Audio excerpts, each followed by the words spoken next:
November 26, 1943. Skies above Bremen, Germany.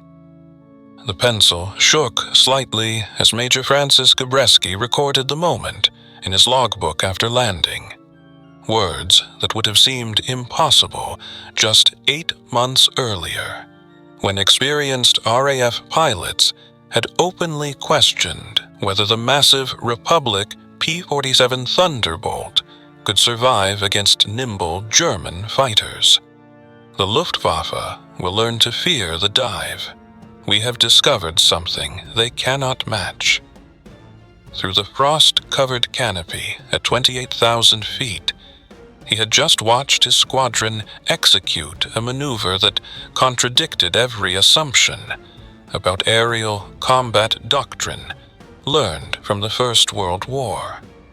Instead of turning horizontally to engage the enemy, his pilots had rolled inverted and plunged straight down at speeds approaching 500 miles per hour, a velocity that would have torn the wings off any other fighter in the European theater.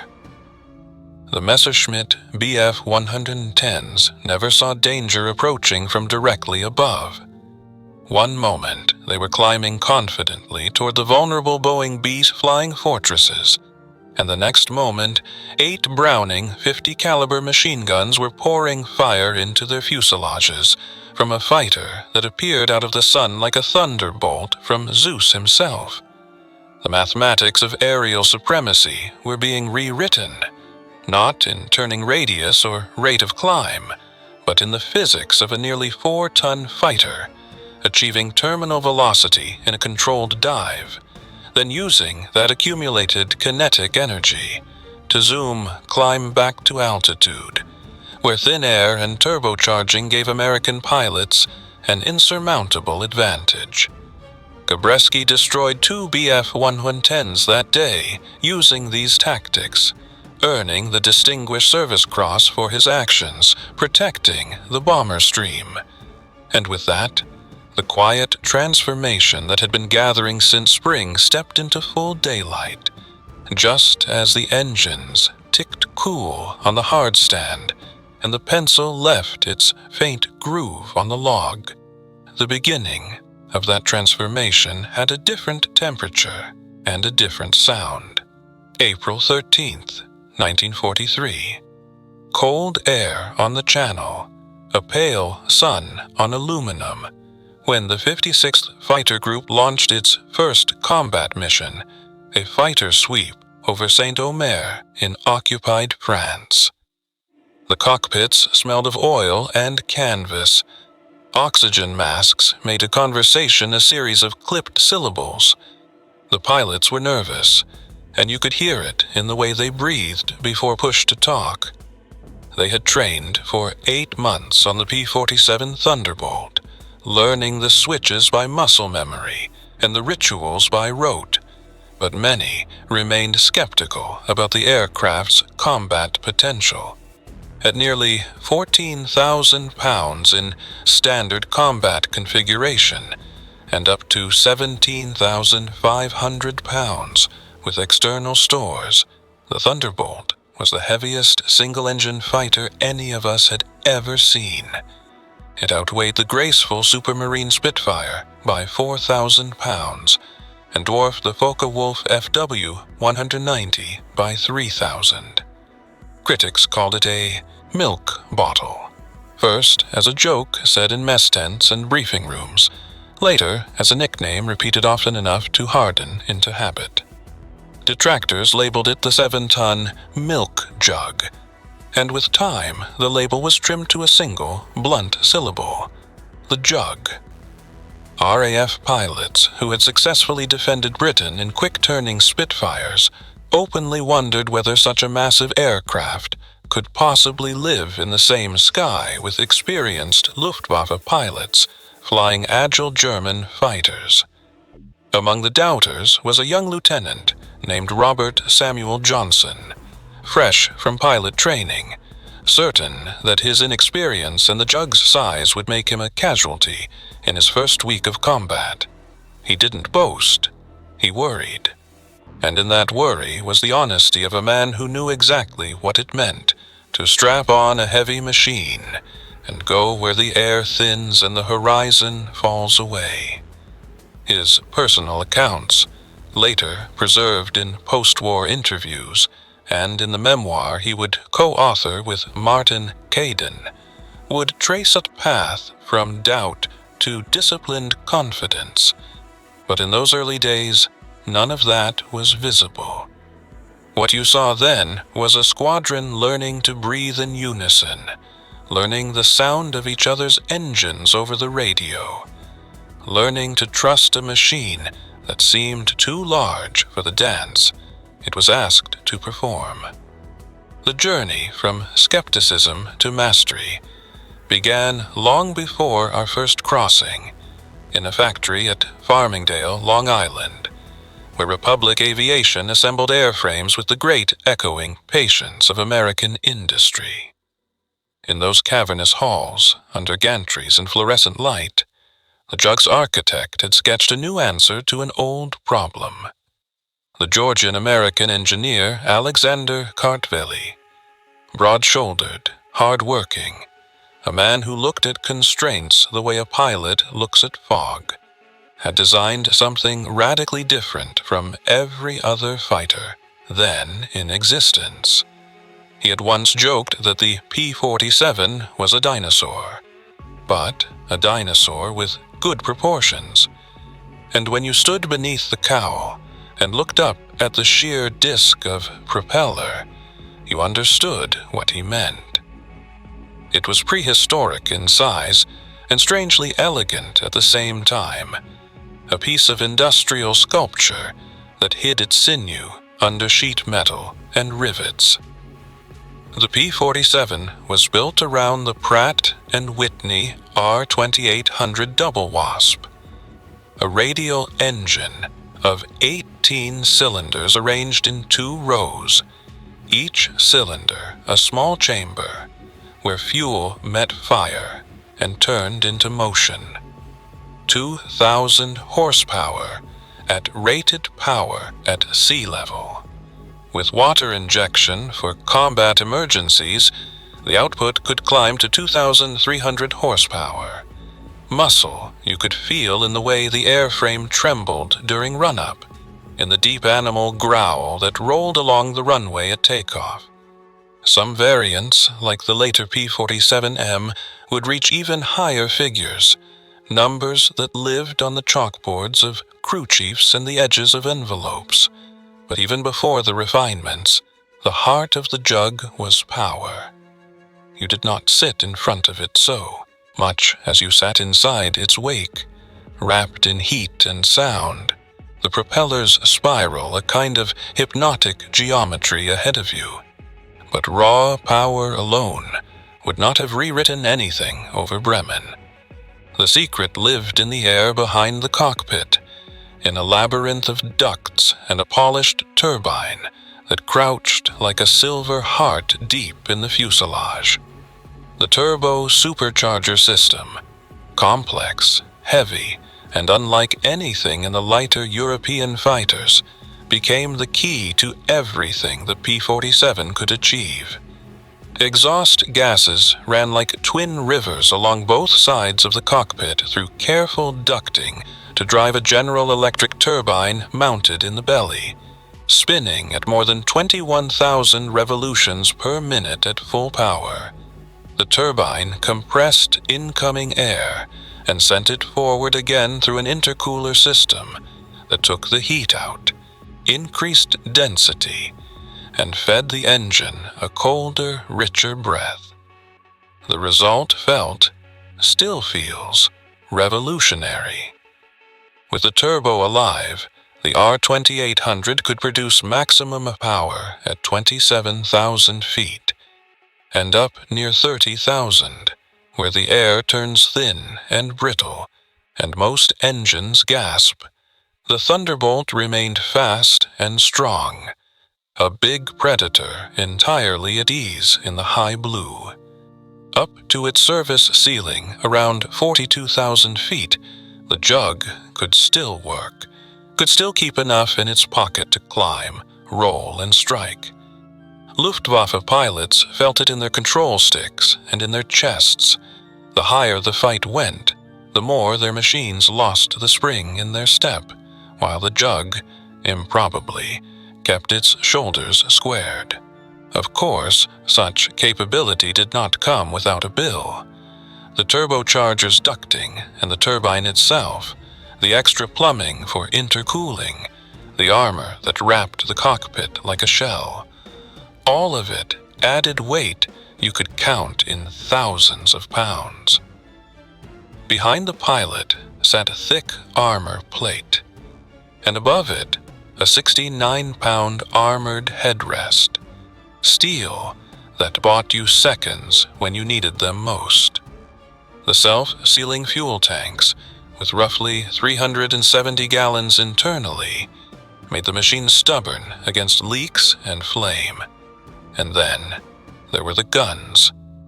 8 Browning M2 50 caliber machine guns, 4 in each wing, each with 425 rounds. In total, 3,400 rounds of ammunition that gave the P-47 its particular voice, a fast, hammering roar that could be felt as much as heard. To skeptics, all of this made the aircraft simply too heavy to maneuver effectively in combat. They looked at the numbers, at the gross weight on the page, and concluded that gravity would have the final word. They were not entirely wrong, at least not in the old language of flat turns and sustained dogfights. But air combat, like any craft, evolves when someone asks a new question with an old tool. That new question came in the thin air over northern France, and then over Germany itself. What if you refused the horizontal dance and took the fight into the vertical, not as a desperate dive to escape, but as a deliberate instrument?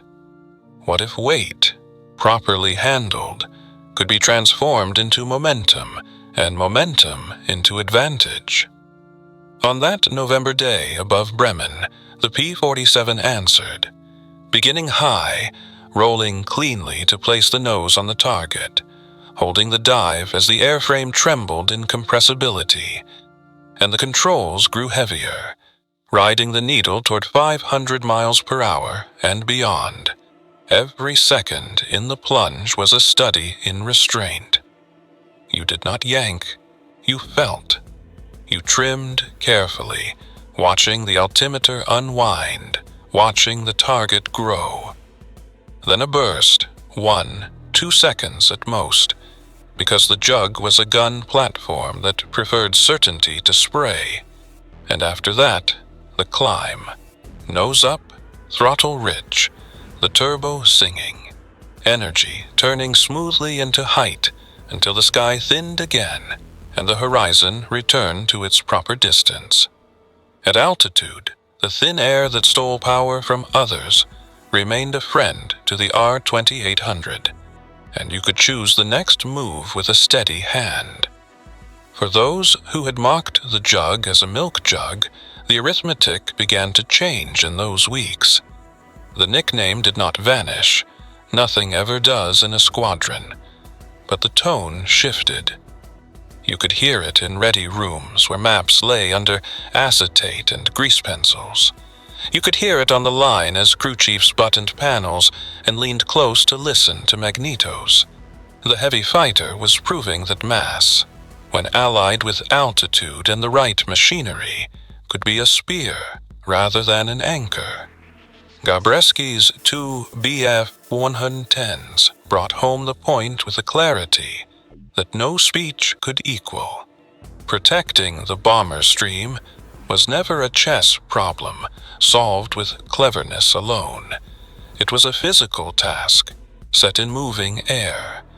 And at Bremen, our machine fit the problem like a key fits a lock. None of this erased fear. Pilots like Johnson still strapped in with the quiet knowledge that the next scramble might be the one where luck ran thin. Doubt did not evaporate. It softened into caution, a different, more useful thing. In his early flights, he watched the gauges with an almost superstitious care, felt the airplane's weight in his shoulders on the pullout, learned the exact tremor in the controls that meant he was sliding toward the dangerous edge of compressibility. He learned, too, the rhythm of the 8 guns, how long a 1-second burst actually feels, how a 2-second burst asks more of your discipline than your trigger finger. Those lessons settled into him, the way the aircraft settled onto the runway. Heavy at first, then somehow graceful as speed bled off and tires met earth. Later, much later, he would tell the story in measured tones, but the essence was simple. The jug had taught him a different grammar of flight, one powered by altitude, managed by patience, and paid out in short, decisive bursts. At Farmingdale, the production lines continued their work with the same industrial heartbeat. Riveters tapping, cranes sliding, crates thudding onto concrete. The factory did not care about reputations or nicknames. Its duty was to turn aluminum and steel in human hands into airframes that could stand the strain of that 500-mile-per-hour plunge and still come home. The men on the floor knew the weight numbers the way a farmer knows weather.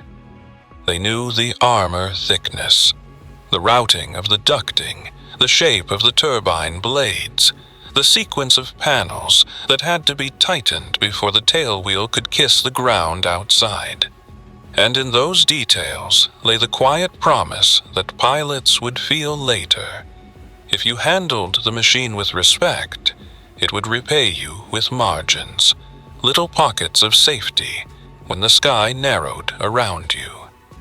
In the European theater, where the Luftwaffe had trained for years in the old pursuits of turn and counter-turn, this vertical logic took time to register. At first, German crews treated the jug as a curiosity, large, fast in a line, blunt in a circle.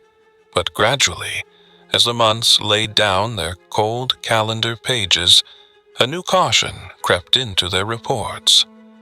The Thunderbolt, heavy as it was, did not hesitate to dive from the high sun. It did not stay to play in the horizontal. It did not bleed energy where others demanded it do so. It struck, climbed, and reset. The radio chatter on our side grew quieter, more economical. There was less theater in the voice and more craft. Pilots who had once doubted began to speak of altitude the way infantrymen speak of ground, something to seize and hold, to trade for position and safety. That day above Bremen sealed the lesson in the kind of ink that dries slowly and cannot be erased. The Distinguished Service Cross pinned to Gabreski's tunic later was a public sign of a private truth. Many of us had already begun to feel the jug's strengths, correctly applied, made nonsense of the old jokes. The aircraft that had been mocked for its size became a shield for the bomber streams and a hammer for their attackers. Its weight, far from a flaw, became a reservoir. Its power, shaped by the turbo supercharger's hum, became a path into thin air where the odds bent in our direction. And for young men like Johnson, who had stepped into the war with a knot in the stomach and a prayer under the breath, the cockpit became a place where training and machine and intention finally met. We did not talk much about glory. We talked about procedures, about altitudes, about the feel of the stick in the dive, and the exact second to press the triggers. We talked about the way sunlight shatters on frost when you're above 25,000 feet, and the world below looks like a map someone forgot to finish. We talked about how to keep the dive controlled when compressibility pushed back, how to avoid the instinct to haul on the stick too early, how to let the speed bleed off before the pull began in earnest.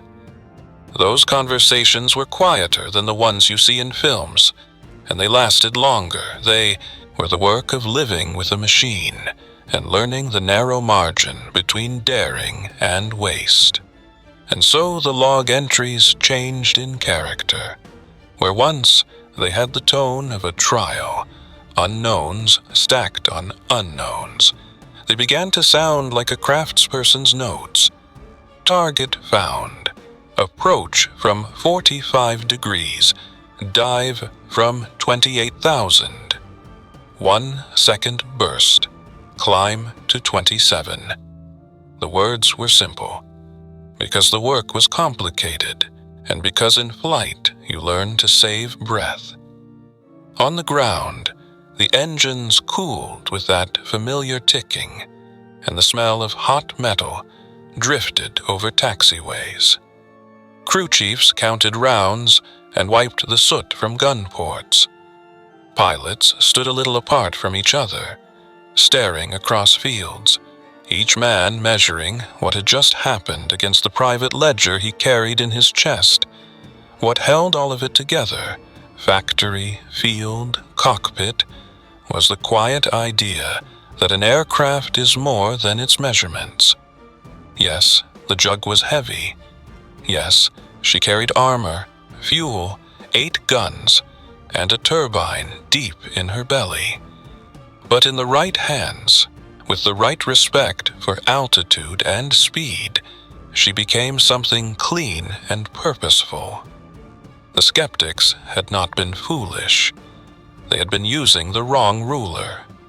When we changed the axis from horizontal to vertical, when we traded constant turning for controlled dives and disciplined climbs, the math gave us different answers. Above Bremen, Gabreski signed his name to those answers in contrails and short hammering bursts. 2 BF-110s fell away. The bomber stream held its shape, and a sentence in a logbook captured the day's plain truth. Tonight, if you listen carefully, you can almost hear what we heard when the power came back and the propeller settled into that even, rolling beat, the kind of sound that smooths out the heart after a long flight. Men moved more slowly, voices dropped, the air cooled against the heated cowlings. The jug stood there, with a smudge of cordite along the wing, and frost forming again on the canopy edge. And somewhere out on the perimeter, a single drop tank pinged as it shrank in the evening chill. The empty weight alone exceeded 900 pounds, and combat-loaded weight pushed past 14,000 before any external stores were added. Lieutenant Robert S. Johnson would later write, thinking back on his first mission of April 13th, that he could already see the challenges ahead. The Wehrmacht and the Luftwaffe had been fighting for years. We were walking into a mature war in an aircraft many believed was the wrong tool for the job. Yet, Colonel Hubert Zemke seemed calm in a way that steadied the rest of us. He had that quiet steel that tells a unit it will find its way. Through late April and into May 1943, the missions were cautious by design.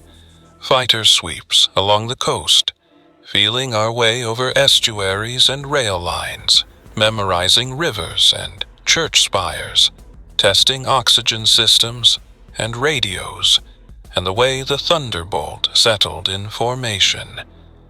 We learned to read the weather that moved in off the channel, learned the taste of rubber in the mask and the dry bite of oxygen at altitude, learned to step into the air each morning without pretending to be fearless. No one was eager to rush into a fight that could cripple an inexperienced group. We built ours, not headlines, and that was the right kind of patience. The first real test came on June 12, 1943. RAF Rodeo 204. The Belgian coast a gray sash under broken cloud. Captain Walter V. Cook of the 61st Fighter Squadron spotted a Focke-Wulf FW-190 at lower altitude near Blankenberge. Zemke had drilled the altitude advantage doctrine into his pilots until it lived in our hands more than on the blackboard. Begin higher, stay higher, dive clean, and never loiter. Cook rolled the big jug over and pressed down, that peculiar hush you hear in a dive, the way the wind changes tone as speed builds, wrapped around him. He fired a measured burst from the .850 caliber Brownings, and the FW-190 began to fall, trailing a dark thread. The wind pulled thin. It was the 56th Fighter Group's first confirmed aerial victory, and it had come from the very tactic that would become our mark. A steep attack from above, short and final, with the climb waiting the instant after. The next day, June 13th, brought 3 more victories, and with them a confirmation written not in theory, but in contrails and shell casings. Zemke's insistence on altitude and discipline worked. Johnson himself scored his first kill that day, diving from height onto an FW-190 over Bruges. He said later the German pilot never saw him coming. 1 second the sky was empty, the next a jug was arriving out of the light. Johnson's burst was precise, no panic on the trigger, and the enemy fighter departed the pattern, spinning away toward fields he would never reach. When Johnson landed, Major General Karl Spaatz, commanding the 8th Air Force, walked up with a small ceremony smile and handed him a bottle of scotch to mark the moment. Among the first victories in the new P-47, for a young man still learning the weight of command in his own cockpit, the gesture landed like a hand on the shoulder. But the day taught a harder lesson too, and it stayed with him longer than the taste of the whiskey. Johnson's element leader had not followed down to cover the attack. In the seconds after the firing pass, Johnson found himself briefly alone, a single bright piece on a crowded board. Multiple German fighters turned toward him, and the sky tightened. He survived it, part flying, part luck, part the jug's stubbornness. But the debrief was blunt. Zemke, Francis Gabreski, and Captain Gerald W. Johnson all called him on the same point. He had let the engagement pull him out of formation. The kill had been confirmed, yes, but the cost of such independence could be irreversible. The lesson was not about fear. It was about arithmetic. Diving attacks only made sense inside a net of mutual support. You struck from altitude. You fired your second or two, and then, this part mattered, you climbed straight back toward the wing that would fold around you. Individual heroics meant nothing if a pilot was lost in the seconds after his guns went quiet. In our line of work, glory without survival was just a different word for waste.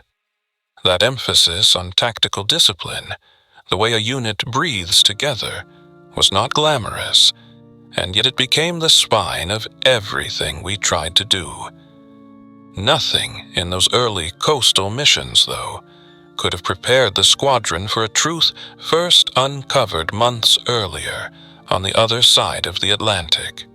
On November 13, 1942, before the 56th crossed to England, Lieutenants Harold Comstock and Roger Dyer took P-47C Thunderbolts to 35,000 feet in the clean, cold air of American test ranges and put their noses down, almost vertical. The purpose was simple: map the aircraft's behavior at high altitude and high speed.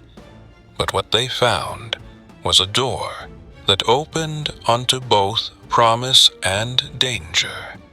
The airspeed indicators climbed past 500 miles per hour, then 600. Then reports recorded indications as high as 725 miles per hour. No one in uniform at the time believed that number represented true speed through the air. At those heights and rates, pressure instruments begin to lie with a straight face. The true airspeed, later analysis would suggest, lived lower than the needle claimed, something like the 500s, maybe touching 6, but the absolute number mattered less than what the pilots felt in their hands and chests. Republic Aviation, proud of its machine and hungry for a headline, allowed a claim to circulate that the men had exceeded the speed of sound, the first to do it. The story had a bright ring. It also had enemies.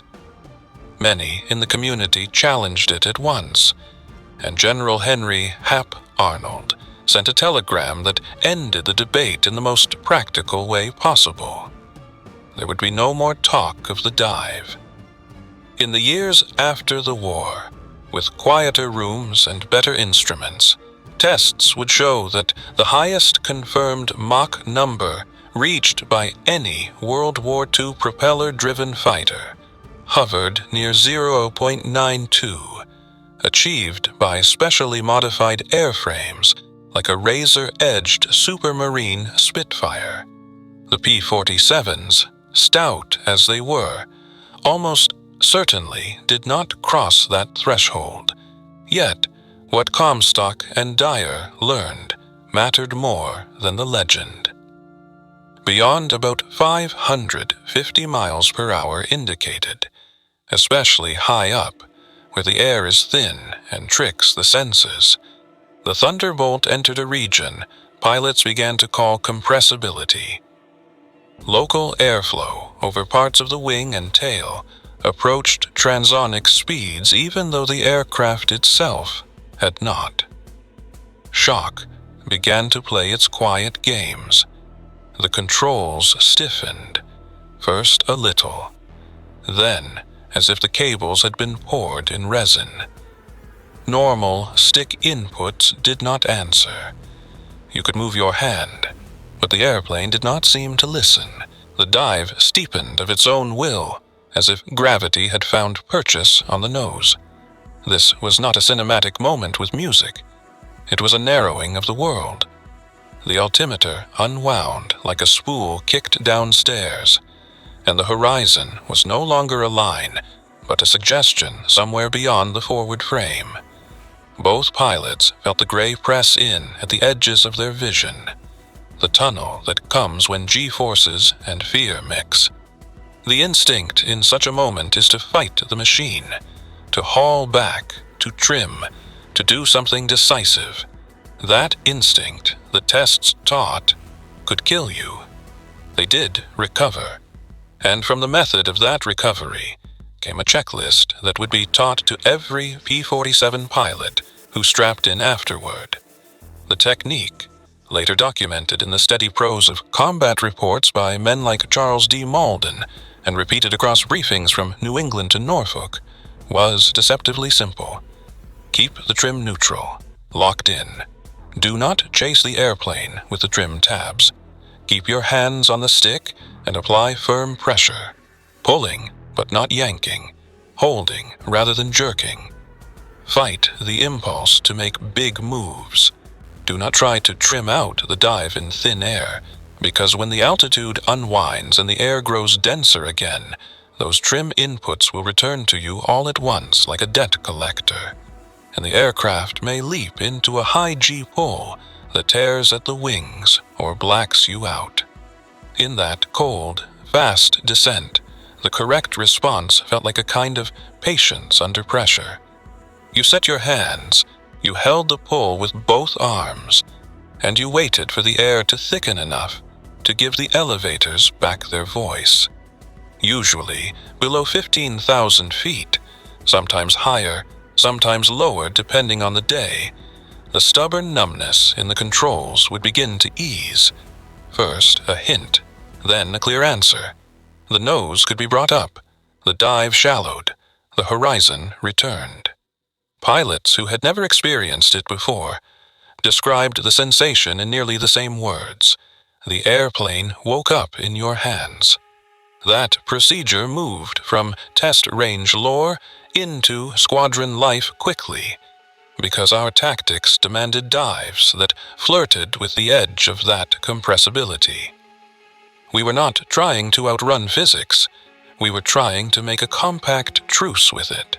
Briefings began to include the cautions like scripture. If you roll into a steep attack from height and the airspeed runs away, if the stick begins to numb, do not chase the trim. Hold the pressure. Let the denser air bring the machine back to you. Zemka insisted we say it out loud before we walked to the line. In the chatter before takeoff, amidst jokes and ritual, the words would surface again, and men nodded almost without thinking. The ground crews, listening from under cowlings, took the lesson in with their own. When they safety-wired panels or checked control runs, they were not just servicing a machine. They were creating the conditions for that future moment when a pilot would need the airplane to remember him during the long fall. So, page 2 of the Jug's education, if you want to call it that, held 3 truths at once. First, the weight was real. Numbers written on technical orders and felt in the soles of your feet when you swung off the ladder and onto the wing. Second, discipline mattered more than the bright rush of a single pass. In the long arithmetic of a campaign, cohesion outlived celebration. And third, altitude married to restraint could turn the Thunderbolt's seeming vices into virtues. The victories of June, the coast, Blankenberge, Bruges, were not accidents of weather or luck. They were the proof of a method that had been gathering shape since 2 American lieutenants pointed their noses down in 1942 and felt the controls go to sleep. After that, whenever we rolled into a dive, some small part of the mind checked the list. Trim neutral, pressure steady, eyes on the clock of altitude. It was less glamour than craft, less myth than memory. But in war, the things that last are often the things that sound plain when you say them aloud. You could hear the difference on the radio. Early transmissions had a raw edge, excitement riding over caution. By midsummer, the voices were lower, the words shorter. Too high, right, rolling, in. The dives were not leaps of faith anymore. They were sentences we knew how to finish. Cook's first victory sat in our minds not as a story for the mess, but as a picture to be repeated with care. Johnson's reprimand did not sting for long. It settled into him as a boundary line he would not cross again. And those test range instructions, hold the stick, hold yourself, lived under every maneuver like a second set of hands. When you came back from such sorties, the return to earth felt oddly gentle. The Jug's weight, so obvious in the climb, became a kind of sweetness in the flare, the wheels touching with a short sigh as if the airplane were relieved to be heavy again. On the hard stand, crews counted ammunition links curled in the wells and ran palms along the wing to feel for heat. Pilots climbed down with shoulders a little looser and eyes set far away, thinking of that gray region in the dive where the machine had to be trusted to come back to you. There is no ribbon for that trust, no photograph that can show it. But among the men who flew, and the men who kept them flying, the knowledge passed like a quiet password. Keep the trim where it belongs. Use your hands. Wait for the air to thicken. And in the hush, after the engines wound down, when the ticking from the cow carried across the dispersal, and the last curls of exhaust drifted thin, someone would always lay a palm on the side of the fuselage, as if listening for a heartbeat. Only the faint warmth of metal answered, steady and fading, like breath against a winter glove. The aircraft would begin responding to control inputs, and the pilot could then complete the pullout. First a hint of life in the stick, then a steady return of authority in the elevators, until the nose answered cleanly and the horizon slipped back into view. Both Harold Comstock and Roger Dyer bottomed out their recoveries with less than 2,000 feet to spare, their bodies pressed deep into the seat by forces 7, 8 times the weight of their own bones. When they landed and carried the story to Republic Aviation and the Wright Field engineers, the reaction was swift, practical, almost parental in its thoroughness. No more guessing. Every P-47 pilot would learn to recognize the first whispers of compressibility and to ride a disciplined recovery all the way through. The classroom was briefings and test flights. The chalk was wind over metal. And something else emerged from the data and the hands-on trials, a small inversion of conventional wisdom. The Thunderbolt's thick wing, the very feature that made it a clumsy dancer in flat turns compared with thinner winged fighters, delayed the onset of the most dangerous compressibility effects.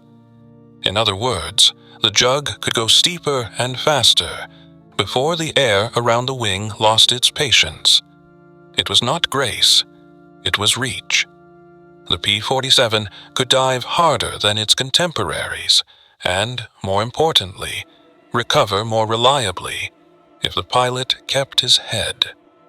Later still, as the war and the lessons moved forward together, the P-47D would gain dive recovery flaps, small surfaces that could be lowered in high-speed dives to manage airflow over the wing and bring back a measure of control sooner, like a firm hand on a shoulder in a crowded room.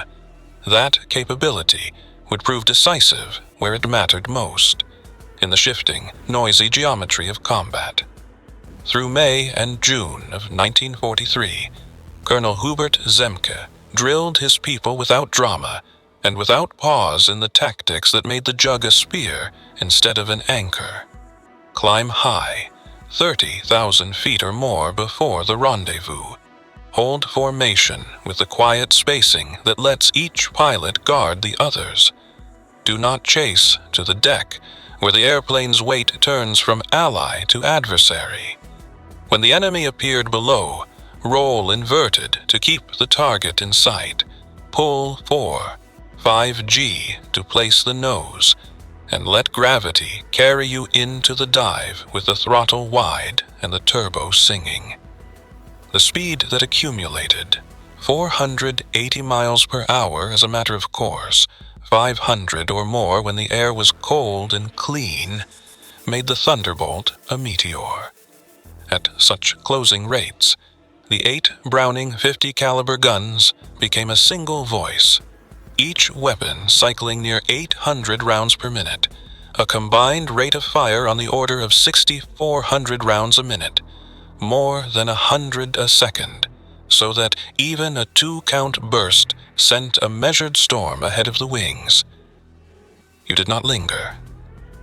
Before a defender could turn or a wingman could slide into a firing line, the P-47 pilot pulled, trading speed for altitude in a smooth arc, climbing back above the tangle and recovering the one advantage that mattered in our doctrine, height and choice, usually within 40 to 60 seconds.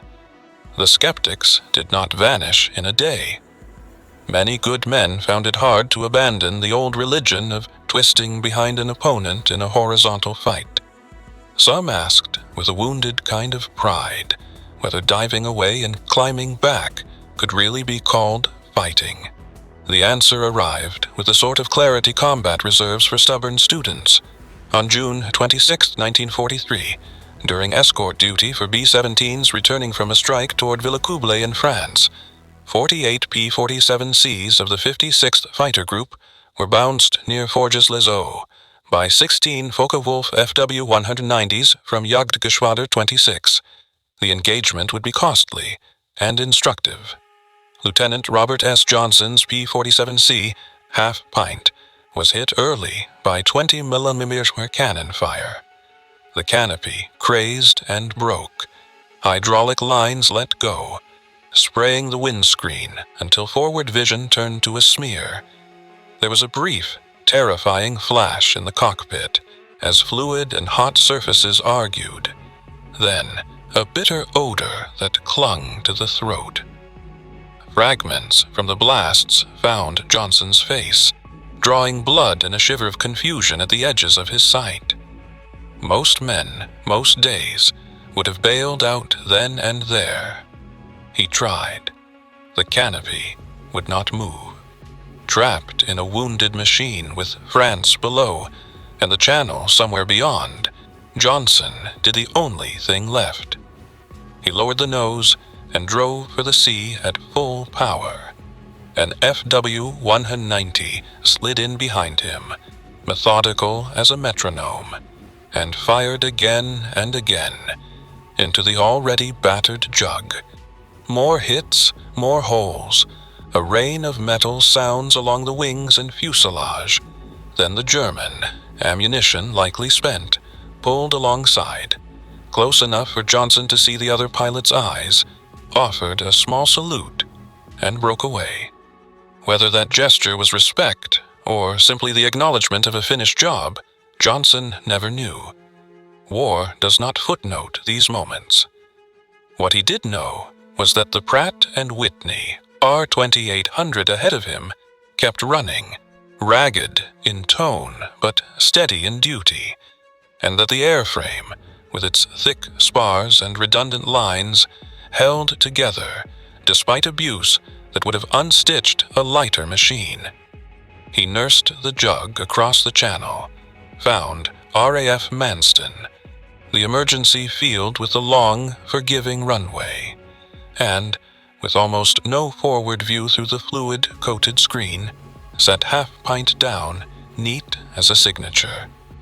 When the aircraft rolled to a stop, and the men swarmed out to meet it, the quiet counting began. They counted more than 200 holes without even walking the full circle. The right wing showed severed members. The fuselage bore gaps a hand could enter. Hydraulics were beyond saving. Johnson climbed down with only minor wounds from shrapnel and shock. Small marks in exchange for the ledger of his life. Remarkably, and the word is used with care here, the P-47C was eventually repaired and sent back to work. The day had a price. The 56th lost 4 aircraft and 4 pilots, the worst single mission loss we had suffered to that point. But the lesson cut clean through the grief. The Thunderbolt could absorb punishment like a vault door. It was not that she was invulnerable. No machine is. It was that she bought her pilots margins, precious inches and seconds, when everything else was running out. In the weeks that followed, that knowledge sat under every briefing like bedrock. And then came August 17th, 1943, the Schweinfurt-Regensburg operation, the first time the new doctrine would be tested across the breadth of Germany. The 8th Air Force launched 376 heavy bombers in a double strike, a daring reach for the factories that fed the Luftwaffe's lungs, ball-bearing plants in Schweinfurt, and aircraft production at Regensburg. The plan was a blade with 2 edges. One force would hit Regensburg and continue on to North Africa. The other would bend toward Schweinfurt and return, stretching escort limits. exposing the bomber streams for long minutes to a sky owned by defenders. The P-47s of the 56th Fighter Group were tasked with penetration escort for the Regensburg Force to take the bombers as far as fuel would carry us, then turn for England while the great formations droned on without us. You could feel the risk in the way the map looked. Target boxes deep in the page, arcs of expected interception drawn like veins. The doctrine for us did not change because the stakes were higher. We met the bombers high, held the disciplined spacing, and when contact came, little black flecks against haze that resolved into fighters, we rolled and dived. Short bursts, controlled pullouts, climb again. The object was not the tally, it was the preservation of the stream. That morning stretched like wire. The radio kept its clipped sentences. The engines ran at their firm, unshowy beat. The clock hands seemed to move in small, mechanical clicks rather than in sweeps. And when the fuel figures told the truth, we turned, the jugs' noses swinging west as the bombers, heavy, patient, and suddenly alone, carried on toward the heat that waited beyond the Danube. Over our shoulders, the contrails twisted into thin threads, the sound of four-engined labor fading until it was only a pressure in the air, like the hum of a long telephone line in winter. Major Gabreski, leading elements of the 61st Fighter Squadron, positioned his flights at 30,000 feet, 5,000 above the bomber stream, while German fighters climbed from multiple airfields across northern France and Belgium. There were roughly 40 Bf-109s and FW-190s in several formations, timing their arrival to catch the bombers just as P-47 escorts would be brushing the limit of their fuel range. What those Luftwaffe pilots did not expect was the precision of a coordinated attack from superior altitude. Several Thunderbolt flights rolling inverted at once, noses set into 45 to 60-degree dives, accelerating toward the climbing. Formations at speeds German crews had not yet learned to fear from American fighters. The fight ran for about 20 minutes and spilled across 70 miles of sky over Belgium and Germany. A long, shifting ribbon of contrails and brief, decisive passes. P-47 pilots executed the doctrine as taught: steep, disciplined dives, short bursts, clean recoveries, then climbed to reset and came again. By the time the echoes thinned, the 56th Fighter Group claimed 16 German aircraft destroyed, 9 damaged, and 1 probable, for the loss of 3 Thunderbolts. German records for that day showed 22 aircraft lost across all units, with 11 pilots killed and 8 wounded. Among the dead was Major Wilhelm Ferdinand Galland, Gruppenkommandeur of the 2nd Group of Jagdgeschwader 26, brother to the well-known General Adolf Galland, a man who had already written 55 victories into his logbook before meeting diving tactics he could not unwrite. Captain Walker, Bud Mahurin of the 56th was credited with the probable, coming down from altitude at more than 480 miles an hour and placing a concentrated burst. The German fighter came apart under the weight of .50 caliber fire. Months later, searchers would locate Galland's remains still strapped in the seat, the earth itself bearing the mark of the impact. And even then, the story felt less like triumph than a cold reminder of how quickly the air can close over a name. The effect on the remaining pilots of Jagdgeschwader 26 was immediate and heavy. One of their most experienced leaders was gone, taken by a method he never had the chance to counter, and in mess tents and hangars the knowledge threaded itself into conversation. There was a new geometry above the bomber stream. More important than numbers on a chalkboard, fewer bombers fell while the P-47s were present. That was the measure that mattered. High kill ratios meant little by themselves. Their value lay in holding the corridor for the heavy formations that, mile by mile, factory by factory, were grinding down Germany's capacity to wage war.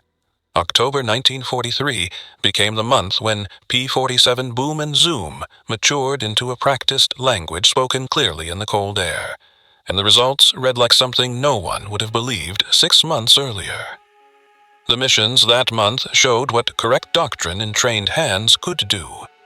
On October 4th, during an escort to Frankfurt, the 56th encountered about 60 German fighters trying to reach the bombers near Cologne. The jug drivers did what they had been taught to do, took the high line, struck and climbed, refused to be dragged to the deck, and destroyed approximately 15 Bf-110 twin-engine fighters along with single-engine adversaries, claiming 16 total victories. The 2 Thunderbolts the group lost that day fell not to Luftwaffe fire, but to flak, the impersonal punctuation of ground guns. 4 days later, October 8th, over Bremen, Lieutenant Robert S. Johnson flew as wingman to Captain Gerald W. Johnson, and the textbook turned into muscle memory. From 29,000 feet, he picked up an FW-190 angling onto another P-47's blind spot. He rolled inverted, pulled 4G to set the nose, and pushed the throttle into emergency power. At 26,000 feet and roughly 460 miles per hour, he pressed the trigger, and the 8 Brownings spoke together, 50 caliber streams converging.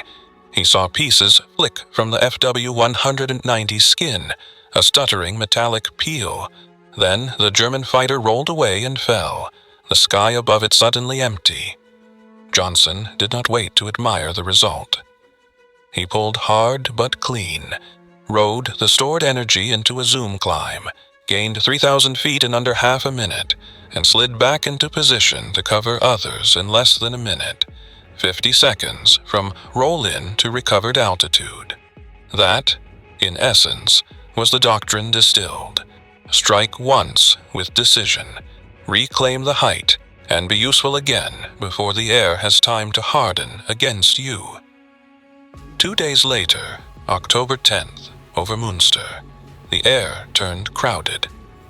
The squadron intercepted about 40 German fighters, intent on breaking the B-17s as they withdrew from the target area, and the sky became a braided pattern of climbs and dives, brief passes and sudden openings that were gone as soon as they appeared. In that swirl, Johnson ran the drill 3 separate times in 25 minutes. 3 steep entries, 3 short bursts, 3 recoveries, and walked the tally that would make him an ace. 1 Messerschmitt BF fell away, then a BF 110, then an Focke-Wulf 190 escort, the count reaching 5 confirmed victories in his log. Only years later, 5 decades later, when German and American researchers laid old reports side by side, would Johnson learn that one of those opponents had been Oberstleutnant Hans Philipp, commander of Jagdgeschwader 1, a man with 206 victories to his name, 177 on the Eastern Front and 29 in the West. In 1943, the name was just another absence written in the ledger of the day. The price for pressing, however, arrived before the engines cooled. On his final run, Johnson took return fire from the Bf-110's rear gunner.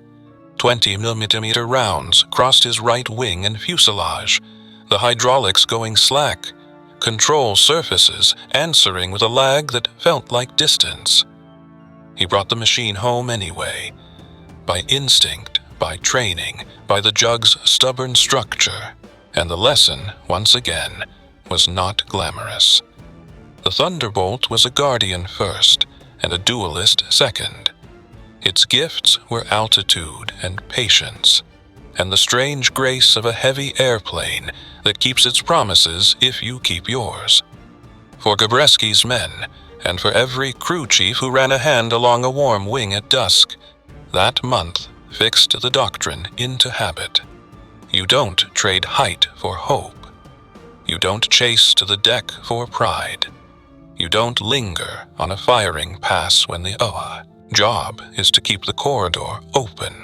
The knife edge that had seemed theoretical in spring felt real in October. 30 seconds of power, a minute to reset. The bomber stream holding its path through the cold. Even the statistics, dry as they look on paper, carried a human sound when spoken aloud in the debrief.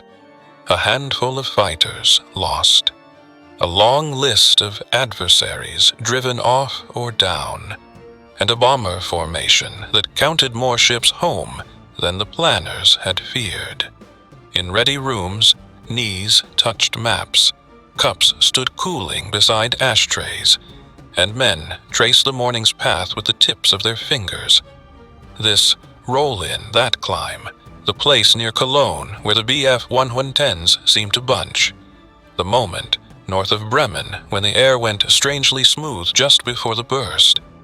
Between those small, precise recollections lay the wider truth that was changing the air war. Properly used, the P-47's weight and power did not handicap a fight.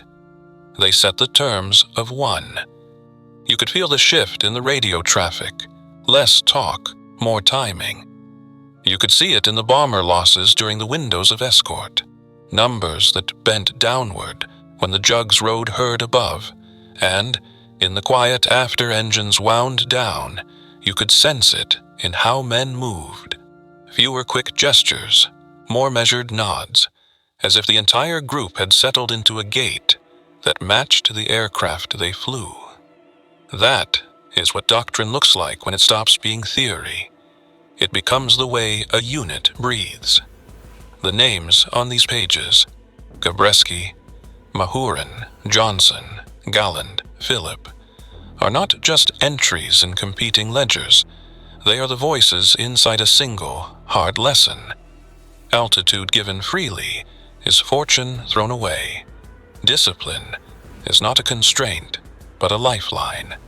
And a weapon's true value is measured not by how loudly it speaks in a moment, but by how faithfully it guards those too large to defend themselves. In the distance, as evening laid a thin blue over the dispersals and the contrails dissolved to nothing, a single exhaust note hung longer than it should have, then faded like a line drawn lightly in pencil and rubbed almost clean. The P-47D began smoking and losing hydraulic fluid rapidly. Johnson pointed the damaged aircraft toward England and began what would become one of the longest flights of his life, a straight, stubborn line across a hostile map. The Luftwaffe saw it too. Every pilot knows the look of a wounded machine, and German fighters moved in to finish what their first bursts had begun. 3 separate times FW-190s slid down the sky to end it. 3 times Johnson pressed the nose, let gravity and the big Pratt and Whitney do their work, and built the kind of speed that turns pursuers into shrinking shapes in the mirror. Even with controls chewed and the airframe shuddering, the P-47D could still outdive anything the Wehrmacht sent up. Past 400 miles an hour, the vibrations stacked in the stick, the canopy smeared with oil and fluid, but the distance opened just enough. He nursed the airplane. No other word fits. Across Belgium, then out over the gray breadth of the Channel, stepping down in altitude as if walking a wounded friend down a stairwell. Somewhere beneath the fumes and the rattle, the R-2800 kept its bass note, uneven but faithful, and that sound told him he still had a path. He found an emergency strip and brought the battered jug in with a landing that looked ordinary from the tower and felt, inside the cockpit, like threading a needle in wind. Almost no forward visibility through a windscreen filmed with hydraulic fluid, controls with the give of old rope, and yet the wheels met earth as if the airplane had chosen gentleness at the end. On the hard stand, the ground crews swarmed and then fell into a quieter sort of work, counting what the day had done. More than 200 holes in metal and fabric, without even walking a full circle. The right wing missing integrity, with longerons severed, the fuselage pierced deep enough to expose the nerves of critical systems.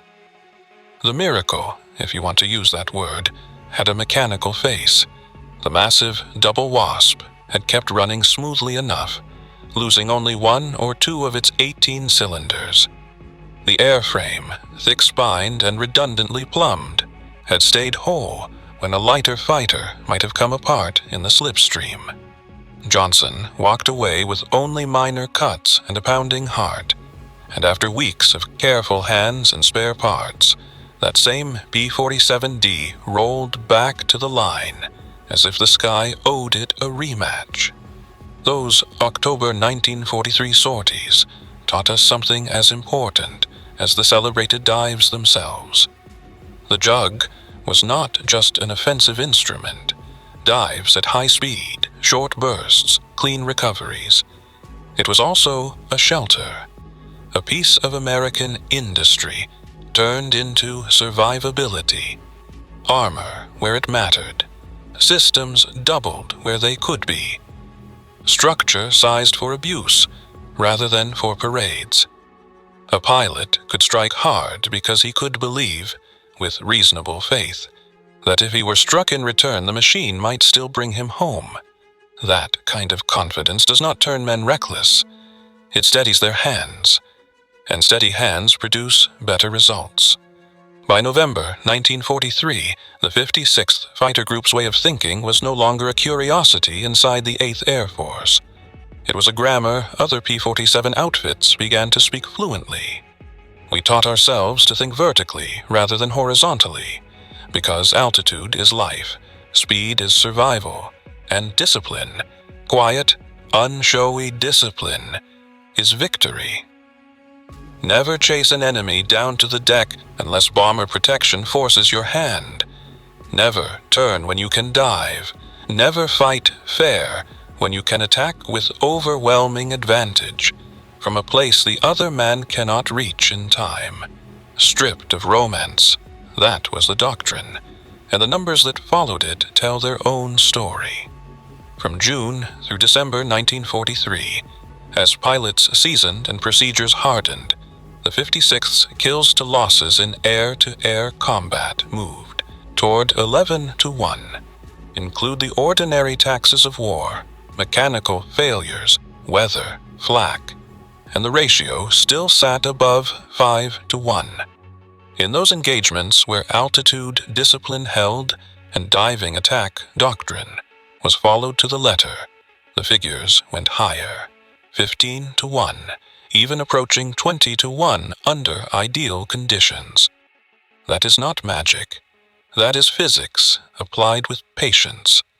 A P-47 sitting at 30,000 feet holds potential energy that can be written down in foot-pounds if you like such measurements.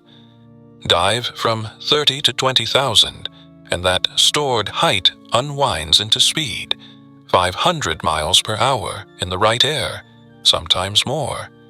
And no German fighter could safely match that velocity for long. The FW-190 carried a structural limit that made about 450 miles per hour, indicated a wall you did not lean on without cost. The BF-109 had its own ceilings and control problems at high speed. After a firing pass at 20,000 feet, a P-47 pilot who pulled 4 to 5 Gs in a controlled recovery could turn that kinetic wealth back into altitude, 29,000 feet, without touching the throttle much at all. The whole cycle, high perch to attack to high perch again, took under 90 seconds and sipped fuel compared with the long, thirsty climb a German fighter needed to regain the same ground. For him, ascending from 20 to 30,000 feet could mean 4 to 6 minutes of work, a climb during which the engine lost power with every 1,000 feet gained. For us, the climb was a byproduct of what we had just done. That gap, the difference between a minute and 6, is not a detail. It is a plan. And plans, repeated across a sky full of airplanes, become outcomes. The psychological echo of that math reached the other side of the fight by late 1943 and early 1944. Luftwaffe reports began recommending caution above 25,000 feet when P-47s were present. Some Staffeln chose to avoid the high air altogether, focusing instead on the bomber streams during their climbs out or their descents home, the windows when escort coverage thinned. But those choices carried their own penalties. Defensive guns on the bombers barked longer. Attack geometry narrowed. The odds bent another way. One German commander, who briefly led a Gruppe of Jagdgeschwader 11 in the spring of 1944 before being shot down and wounded, put it plainly in a post-war conversation. By late 1943, he said, the Americans were learning their machine's character and refusing to be lured to altitudes where German fighters held the turn and the jump. Instead, the P-47s stayed where they were dangerous, above, unhurried, rolling in at angles that made visual tracking difficult, delivering quick, measured bursts, and climbing away before a proper answer could be framed. You could hear that understanding in our own ready rooms as well. We still told the old stories. No squadron forgets its jokes, but the tone had shifted. The jug's weight, once a punchline, had become a reservoir. Its speed in the dive, once an experiment, was now a tool we handled with a craftsman's repetition. In briefings, the rule set was recited not with zeal, but with the cadence of a prayer. Altitude is life. Speed is survival. Discipline is victory. The words were simple, because the work was not. We were not chasing glory around the horizon. We were guarding a corridor for the B-17s and B-24s that carried the long war in their bellies. The statistics on the chalkboard, ratios, sortie counts, bomber losses reduced during our escort window, were only the dry shadow of what it felt like in the air. The restraint it takes not to follow an opponent downward. The strength it takes to break off after a 1-second burst and point the nose back to where the thin air lives. Every time a pilot honored that restraint, another bomber made it home. Every time a pilot chased to the deck for pride, someone else's luck had to stand in. If you want the physics in a single picture, it is this. A P-47 at 30,000 feet is not a plane waiting. It is a spring wound tight. Touch it with a roll and a measured pull, and the energy releases as speed. Touch it again with 4 or 5 Gs, and the speed becomes height once more. The rhythm is clean. Down, strike, up, and the airplane is back to a vantage point before an enemy can finance the climb to parity. There is dignity in that rhythm, and mercy, too, because the fight ends quickly when it ends at all. By the time winter nosed into the dispersals and the breath from crew chiefs showed white in the hangar lights, the doctrine lived in our muscles. It did not make us invincible. It made us less wasteful. And in a long war, that difference compounds like interest. Years later, when the thunder of engines had become a memory you felt more in your ribs than in your ears, men who had flown both sides of that season spoke with a similar weight in the voice. For the Americans, the P-47's gifts were never just the 8 guns or the big radial's torque. They were the margins the machine bought under pressure, and the confidence those margins gave a man to do his work and still come home. For the Germans, the lesson was more bitter. The realization that an opponent who refuses your preferred ground and insists on fighting where physics favors him is not being unfair. He is being serious. Above 25,000 feet, seriousness wore a big round cow and left short, straight signatures in the sky. In the hush after shutdown, when the ticking from the exhaust stubs spaced itself out like a metronome slowing at the end of a song, someone always noticed the small things. The thin, sweet smell of hot oil cooling, the soft rattle of spent links in the wells, a single drop of fluid finding its way to the concrete, and those sounds, those faint signatures, felt like the truest record of what the day had asked, and what the jug had, quietly, stubbornly answered. If German fighters climbed to meet the P-47s, the American pilots simply climbed higher, leveraging the Thunderbolt's superior high-altitude engine performance, until the thin blue itself felt like part of the airframe. And when the Luftwaffe tried a partial answer by striking the bomber stream quickly from lower altitudes and slipping away before the escorts could roll and dive, that choice cost them time to aim and left them exposed to the steadier, more effective defensive fire that rose from the fortresses below. It was an imperfect geometry, and both sides knew it, but the angles favored those who held the heights. One veteran of that other side, who would survive the war with 275 victories, third on that terrible list, and later serve in the rebuilt West German Luftwaffe from the mid-1950s into the 1970s, spoke plainly afterward. Altitude changed the conversation before a single trigger was pressed. Yet altitude alone was never the whole story. The dive was a human act as much as a technical one, and the act demanded a body trained to withstand the math. Pulling out from a 500-mile-per-hour plunge meant shouldering more than 7 times your own weight for a heartbeat that felt much longer.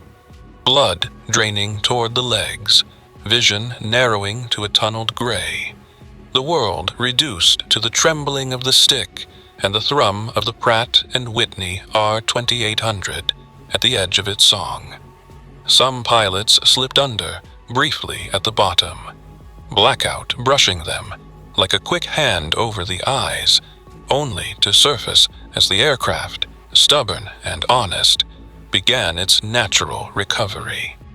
To keep the lights on, jug drivers borrowed what worked from dive bomber craft, tensing calves and thighs and abdominal muscles through the pull, pushing blood back toward the head, grunting or barking air into the chest to raise pressure in lungs and vessels, accepting, when judgment allowed, a 6 to 6.5 G pull rather than a sharper tug. Shallower recovery angles that traded a little height for a clearer mind and a better zoom climb. These tricks, married to youth and the fitness that youth can still call upon at will, kept most men conscious and useful through the strike and the climb. But the bill arrived later.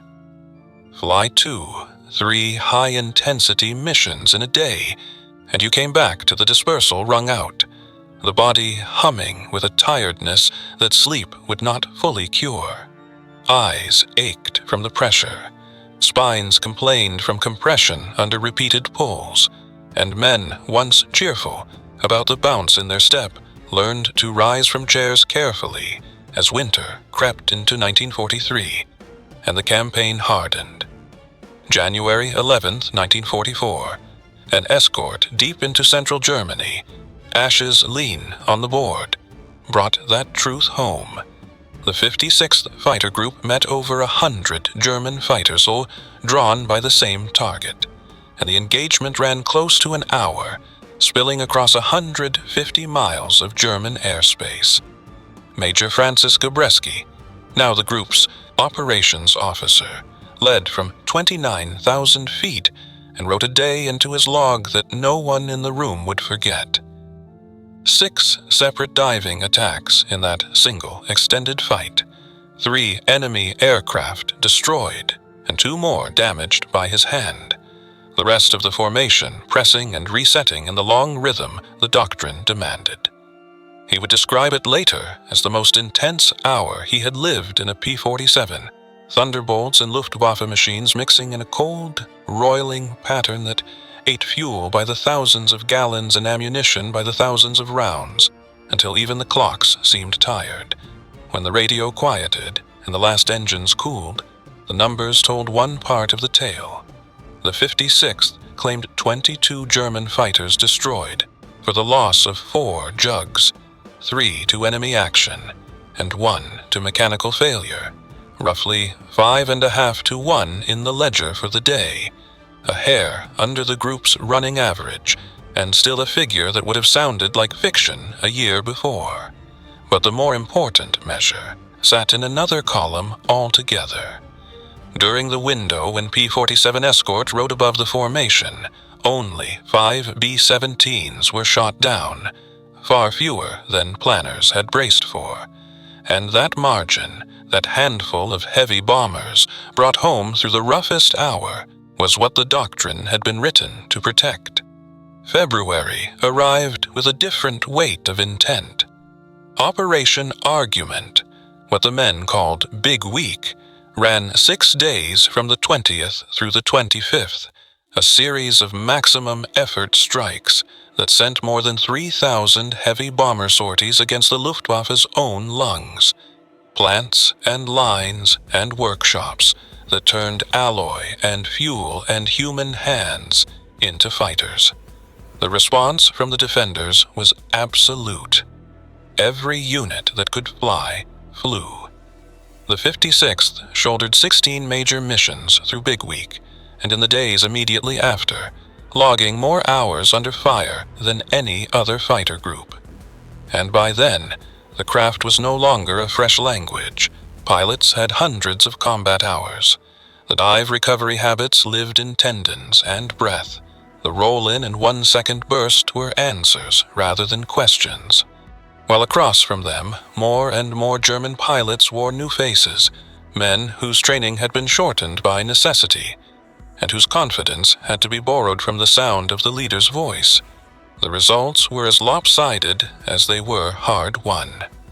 Through Big Week and into the first half of March, the 56th destroyed roughly 87 enemy aircraft in the air, totals that exceeded previous months by a long reach. On February 20th, covering Leipzig, 15 victories without loss. On the 22nd, escorting to Halberstadt, a dozen more struck from the sky. Numbers are cold until you hold them up to light. They mean that in crowded air, with engines at war emergency power and nerves stretched to a wire, the boom and zoom that had taken 9 months to polish did exactly what it had been forged to do: take the fight on terms the Thunderbolt liked and leave the enemy's choices poor. The accumulation mattered more than any single day. German fighter units bled experience faster than their schools could pour it back in.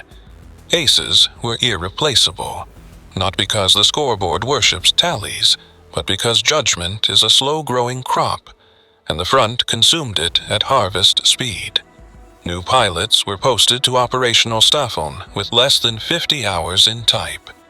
Bright men, brave men, but short on the kind of situational awareness that keeps you alive when attackers come from above at an angle that looks wrong until it is too late. They made the mistakes all rookies make, turning toward tracers instead of through them, trying to outclimb a dive rather than offsetting it, diving away reflexively the moment fear set its hook, and that last reflex played directly into the P-47's hands, because the jug's greatest strength lay in how cleanly it fell, and how surely it rose again. By March 1944, the sky over Germany felt different.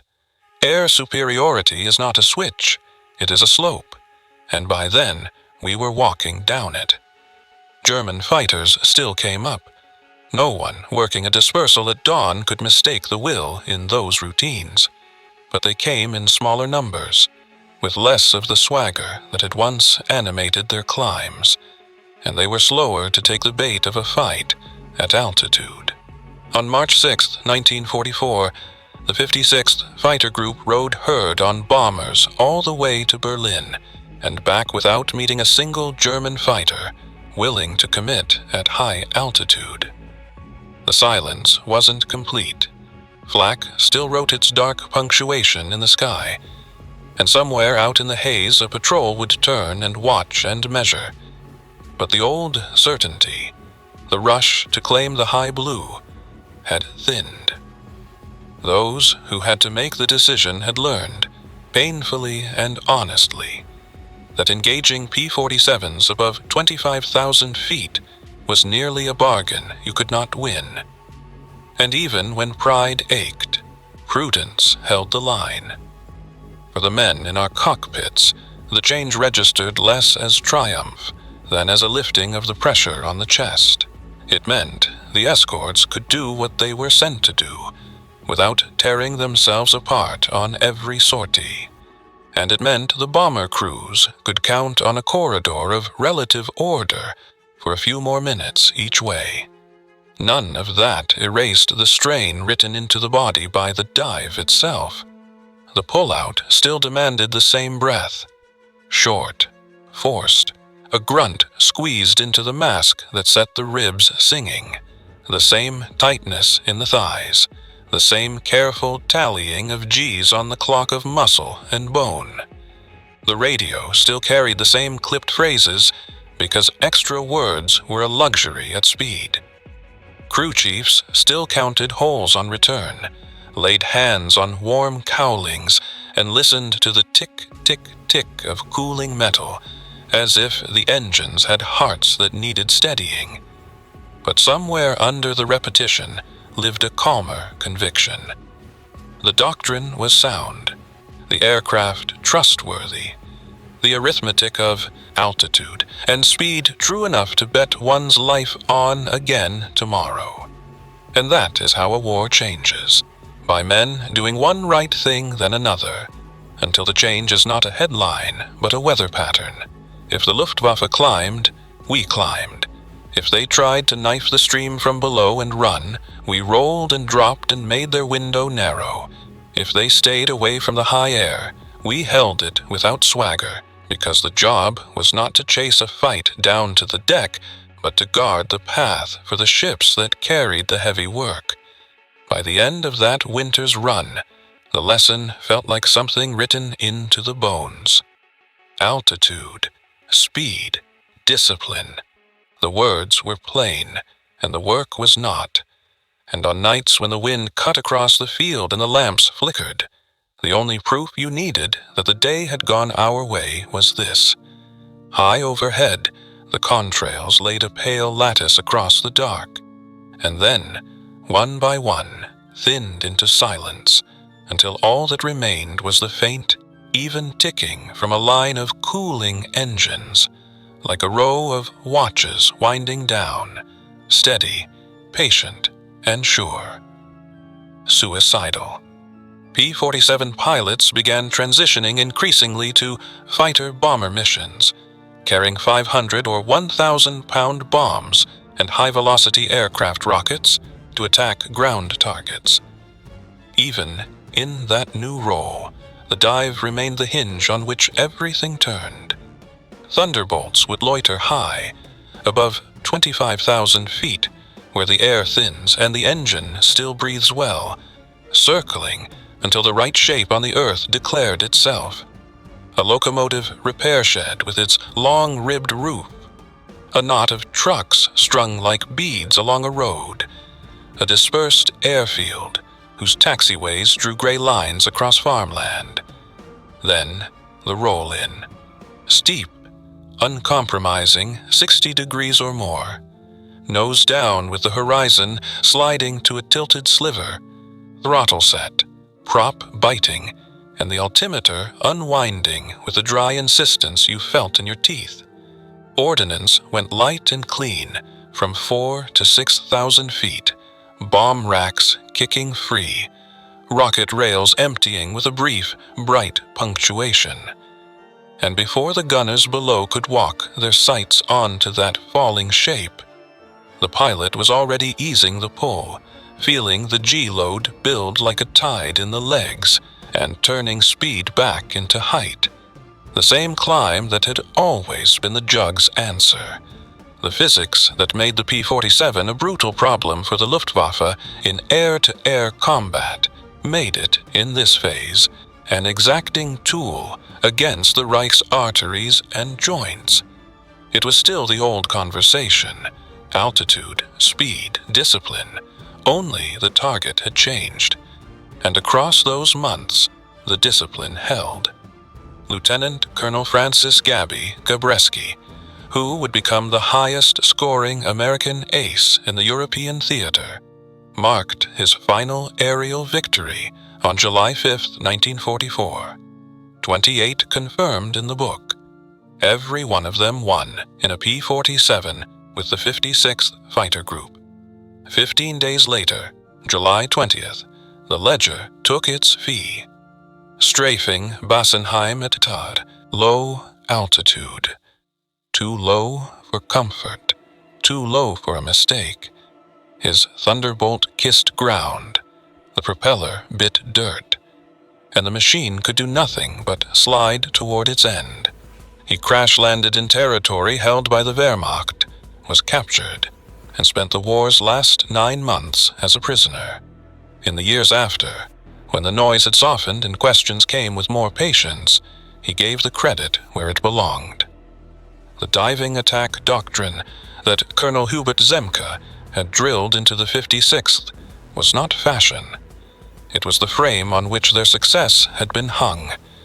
When we arrived in England in January 43, he would recall, most pilots believed the P-47 was too heavy, too cumbersome to live in that sky. British voices told us we'd be slaughtered. For the first weeks, it looked possible they were right. If you fought the old way, turning and twisting to get behind a man who knows how to turn and twist better, then Zemke showed us the different road. We stopped pretending we were something smaller. We started using what we truly had: high-altitude performance, diving speed, structural strength. We struck from above, struck hard, and used the climb like a shield. Suddenly, we were winning. The same airplane that had seemed a liability became an asset. There is nothing romantic in those lines. There is craft and the humility to admit that craft saves lives. Robert S. Johnson closed his combat tour with 27 confirmed victories in 91 missions. The first USAAF fighter pilot in Europe to step past Eddie Rickenbacker's World War I count of 26. In May 1944, he was rotated home, not to idle, but to the other war. Stages, microphones, photo stands, bond rallies, and classrooms where new pilots learned the habits that had kept him alive. In his memoir, Thunderbolt, written with Martin Caden, Johnson left the same refrain that ran through our briefings: courage and stick and rudder skill matter. Of course they do. But properly executed tactics matched to an aircraft's character matter more. A mediocre pilot who honors doctrine will defeat an excellent pilot trapped in the wrong fight. For some ears, that sounds like heresy. For ours, it sounded like relief. The relief of being given rules that worked when followed. That difference between bravado and discipline is not poetry. It is the distance between an empty chair at mess and a man who grumbles about the coffee.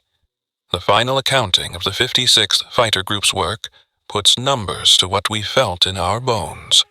From April 1943 through April 1945, the group flew 447 combat missions and achieved 674.5 confirmed aerial victories, more than any other fighter group in the 8th Air Force, as USAF Historical Study number 85 would later write in its quiet government typeface. 60 P-47s were lost to enemy fighters in air-to-air combat across that span, an exchange that sets a kill ratio of roughly 11.2 to 1. Include every operational loss, mechanical failures, weather, flak, accidents, 128 aircraft from all causes, and the ratio still sits near 5.3 to 1. Dry figures until you warm them with breath. Every German fighter struck from the sky was one less set of guns angling toward the bomber stream. Every bomber guided safely through its window of danger meant 10 men climbed down a ladder at the end of a mission, squinted into daylight, and lived to fly again. And factories fell out of the war's equation because the machines that carried their ruin had made it to the target and home. The strategic bombing campaign, however men will argue its ethics or efficiencies, succeeded in large part because the P-47 and the other long-legged escorts achieved air superiority over Germany in daylight. Without that, the diagrams and schedules would have been dreams. A handful of names became shorthand for the doctrine's possibilities. Gabreski's 28, all in thunderbolts. Johnson's 27, again, all in thunderbolts. David Schilling with 22 3/4 in P-47s. Walker, Bud Mahurin with 21 victories on the 56th's rolls before duty pulled him elsewhere. The common thread is not luck or legend. It is the same high-altitude dive taught, flown and refined until muscle and judgment matched. Those men never hid the source. They said Zemke when asked how, and they pointed to the hundreds of missions where practice sanded pride into process. The wider ledger of the type speaks the same quiet truth. Across all theaters of World War II, the P-47 flew more than 746,000 sorties of every sort: escort, sweep, interdiction, close air support, rail cutting, weathered-in patrols that never make the books, and posted an overall aerial kill ratio around 4.6 to 1, while losing 3,499 aircraft to all causes in combat. Inside that average hid big variations, as every crew chief and historian knows. Groups that kept faith with the high-altitude dive, who refused to be dragged into the horizontal knife fight, and who used the climb as punctuation, saw exchanges between 8 to 1 and 15 to 1. Units that were compelled by mission or tempted by temperament to fight low and slow in the P-47's least favorite air, where weight and wing loading argue with you, paid more and received less. The airplane had given us its rules. When we followed them, it gave back. Under the cowling and along the spar lines, the specifications read like an engineer's poem to sufficiency. The P-47D, the variant that armed most combat units, carried a wingspan of 40 feet, 9 inches, a length of 36 feet, 1 inch, and a height of 14 feet, 8 inches. Combat weight moved in a band that began near 14,000 pounds and ran to 17,500 with external stores. None of that is glamorous. All of it is relevant. The span gave room for 8 50 caliber guns and their feed. The length and depth made space for the ducting and the turbo supercharger that let the R-2800 make honest power where the air is stingy. The mass settled the airplane in a dive and kept it coherent when the air began to press hard against surfaces. Men who flew it will tell you it was not delicate. They will also tell you that in the right hands, with the right brief behind the eyes, it was as exact as a rule. In the transition to fighter-bomber work, Those exactitudes didn't change. They broadened. We carried 500s and 1000s slung under wings that had once carried nothing but fuel and guns, and we learned a new timing. The moment a train enters a yard and slows, the instant a convoy stacks up at a bend, the breath between a flak battery's discovery and its correction. But every roll-in still began from a place the enemy could not easily reach. Every escape still rode the same thin air logic that had saved us before. Crews on the ground spoke of watching the jugs fall and rise like hammers, no lingering, no fury for its own sake. You could measure the difference in tonnage dropped and tracks cut. You could also measure it in the lives of the men who climbed back down from ladders with hands that shook only a little. The work was worse for the body than for the memory. Those repeated pulls, the grunting through the mask, the spine tired of being taller in the morning than at night. But the machine did not ask for grace notes. It asked you to do what you had done yesterday, and to do it again tomorrow. What lingers for me, and for many who sat in that cockpit, is not the count of victories, though we respected the men who wrote long strings of hash marks. It's the way the doctrine, once despised by some as coward's arithmetic, proved itself to be the most dignified thing a fighting man can practice, the conservation of lives for the sake of a purpose larger than any single duel. Zemke's law, if you want to call it that, reduced the theater to a few strict sentences. Altitude is life. Speed is survival. Discipline is victory. Everything else, every tally, every report, every photograph of a flight line in winter, hangs from those lines like tags on a keyring.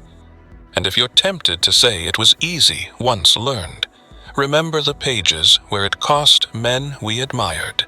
Gabreski's months in a camp after Bassenheim, Johnson's cockpit filled with smoke, and the windscreen turned to opaque shine. Mahurin riding a dive so deep he felt the world narrow, and then widen.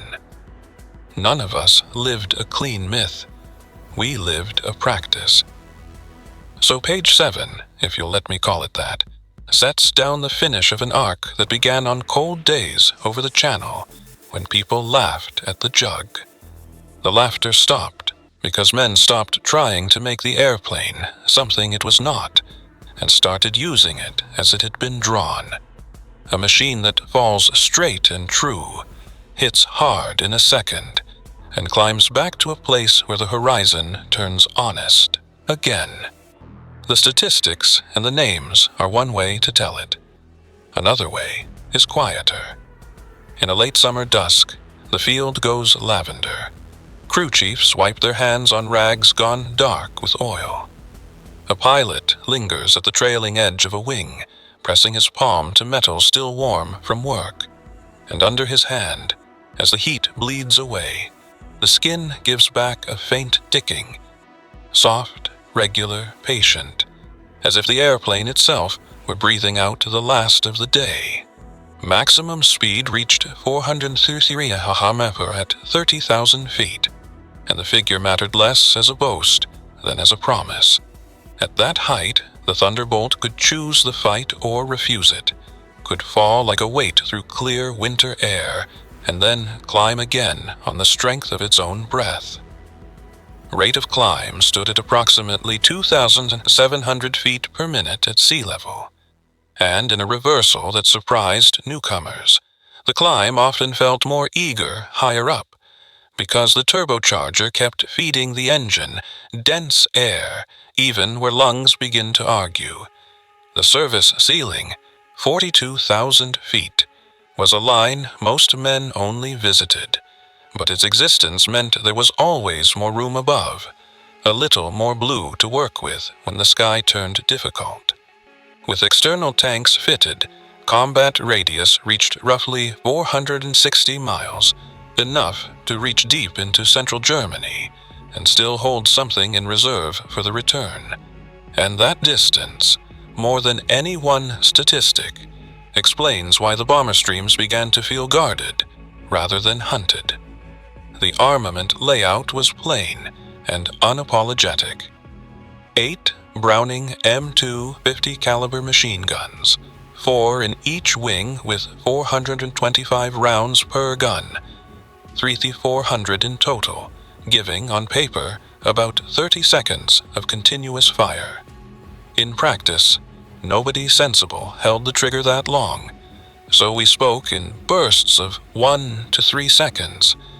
The discipline that stretched ammunition into 10 or 15 distinct chances to make a clean decision.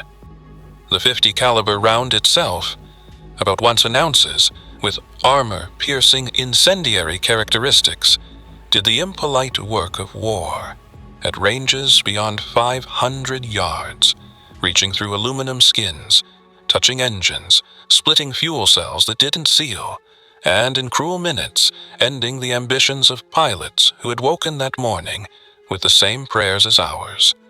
We didn't celebrate that, but we relied on it.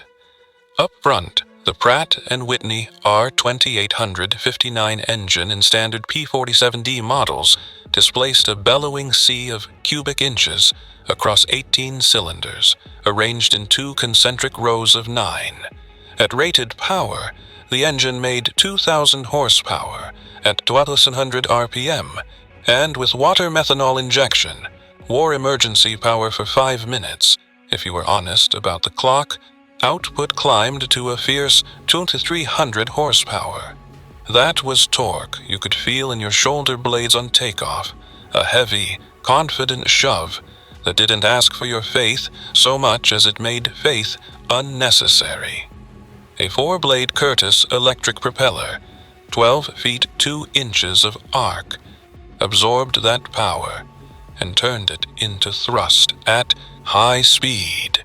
The tips crept toward sonic flow, and the rising noise and the fine tremor telegraphed their own warning that you were skimming the edge of compressibility, that invisible threshold where the air's patience shortens. Behind and beneath the cockpit, the part visitors never saw, was the P-47's most sophisticated inheritance, a General Electric type B-11 turbo supercharger tucked into the rear fuselage, a small cathedral of plumbing and polished blades that made the Thunderbolt a creature of altitude. Exhaust from all 18 cylinders ran aft to spin a turbine wheel at up to 21,300 revolutions per minute. That turbine drove a centrifugal compressor, which packed incoming air tight as if it were still at sea level, even when the altimeter read 30,000. The compressed air then passed through an intercooler, bleeding off heat, gaining density again, before it reached the engine's own supercharger for a last push. 2 stages, 1 intention. Give the R2800 the breath it demanded, where other engines began to fade. The result was simple to fly and complicated to design. Maximum rated power held to 27,000 feet, far beyond the critical altitude of non-turbocharged rivals, and that steadiness at height quietly redrew the map. Beneath the numbers, the structure felt unapologetically American in its robustness. The main wing spar was built to take more than 8 G in positive and 3.5 G in negative without melodrama. The longerons and bulkheads ran like the ribs and spine of a large animal, designed with crash loads in mind, so that even bad landings gave the pilot a better chance of stepping into daylight. Armor protection wasn't a rumor, it was mass. A 69-pound armored headrest, a 1/4-inch plate behind the seat, 3/8 of an inch over the engine accessories, and thick panes of bullet-resistant glass forward. The self-sealing tanks, layered rubber and fabric, swelled when punctured and turned leaks into dark, stubborn scars instead of fountains. You felt the difference in how often damaged airplanes came back trailing streaks rather than fire. Put together, Those features created an aircraft purpose-built for high-altitude combat using energy tactics. Climb to 30,000 feet with the turbo humming. Find the shape below. BF-109, FW-190, a twin-engined BF-110, sidling toward the bomber stream. Roll inverted to keep the picture honest. Let the nose fall into a 45, 50, 60-degree slice. Let speed pile up beyond what the other side could safely touch. Fire a second, 2 at most. Then pull with judgment. Feel the G-load settle in your legs and behind your eyes. Ride the kinetic wealth back into altitude where the air is thin, and the choices favor you again. Repeat until either ammunition or fuel makes the decision for you. Against that cycle, German fighters faced a menu without good options. Climb to meet us, entering air where American performance advantages only widened with altitude, and try to fight a vertical problem with horizontal instincts, or attempt to lure the escorts down into low air where German turn and acceleration figures smiled, a trap that worked only when our discipline frayed, or else refuse engagement altogether, conceding the high corridors and the moral ground that went with them. However, the argument was phrased in briefing rooms from the Baltic to Bavaria. The physics were stubborn, and the physics were on our side. The consequences of those choices spread beyond any one encounter. The Luftwaffe's difficulties defending German airspace in 1944 stemmed partly from losses that could not be paid back, aces and reliable journeymen both, inflicted by P-47s and other American fighters who had learned to fight the sky's shape rather than their own temper. Training pipelines on the German side were squeezed by fuel, by time, by the constant need to throw new men forward. Experience drained out faster than schools could refill it. Rookies with minimal flight time arrived at operational Staffon and found themselves staring at contrails and brief flashes of metal they could not parse quickly enough. It isn't contempt to say that. It is grief. By the spring of 1944, an average American fighter pilot in a frontline unit had not only more total flight hours than his opposite number, but more of the kind that matter. Hours inside formations, hours managing oxygen and cold, and the peculiar math of high-altitude dives, hours turning doctrine into reflex. Experience compounds like interest. Couple that with the Thunderbolt's high-altitude performance, and the discipline Zemke's people taught and retaught, and you get the situation many German veterans would later describe without evasion, an insurmountable problem wherever escorts held height and their rules. The strategic bombing campaign, another phrase that sounds colder than it lived, went to work on oil production, on the aircraft factories, on ball-bearing plants whose outputs touched every rotating thing, and on the webs of transport that tied the Reich together. Success there depended absolutely on daylight air superiority. Without escorts in the blue standing above the bomber streams, the mathematics of attrition would have turned decisively the other way. The P-47's contribution, achieved through those relentless diving attacks from altitude, was one decisive factor, among others, that enabled Europe's outcome to bend as it did. You could see the chain of logic in how planners wrote targets and routes. You could hear it in the way bomber crews spoke of the sky when Jugs and Mustangs were present. Less as an accusation, more as a place held open by friends. There's an ethical weight to that line of thought that I won't pretend to resolve here. I can only tell you that inside the cockpit, the goal was not abstraction. It was keeping men alive long enough for their machines to do the work their governments had asked of them. The lessons the P-47 taught didn't end with the last mission card stamped. Post-war analysis, calmer with more numbers and fewer adjectives, confirmed what we had discovered in our bones: boom and zoom tactics that exploit superior speed and energy management are more fundamental than the traditional turning dogfight when opponents are comparable in pilot skill. The idea is older than any one airplane, but the jug made it feel carved in metal. Altitude as stored energy, speed as liquid capital, G discipline as the interest rate that decides whether you end the maneuver rich or poor. Jet fighters that followed took the hint and turned it into dogma. The F-86 Sabre, which wrote its own clean script in Korea, and the F-100 Super Sabre that carried the logic forward, emphasized climb, dash, and energy retention over promises of flat turn virtuosity. It's not that turning vanished. It's that turning without a plan to cash out into speed or height became a kind of vanity. Francis Gabreski flew F-86s in Korea and found himself, by his own account, using the same inner checklist he had used over Germany. Own the height if you can. Refuse the wrong geometry. Strike clean and be gone. Do not confuse drama with effectiveness. That continuity is the quiet legacy of the P-47, and it stretches longer than the lifespan of any one airframe.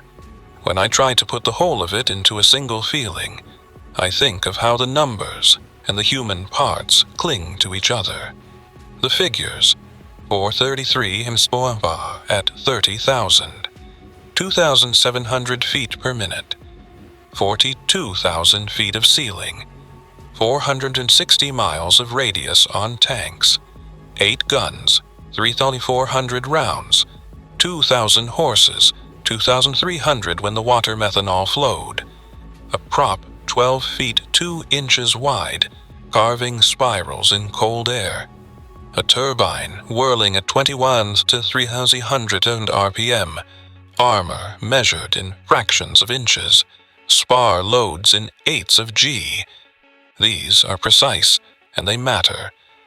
But they're only half the story.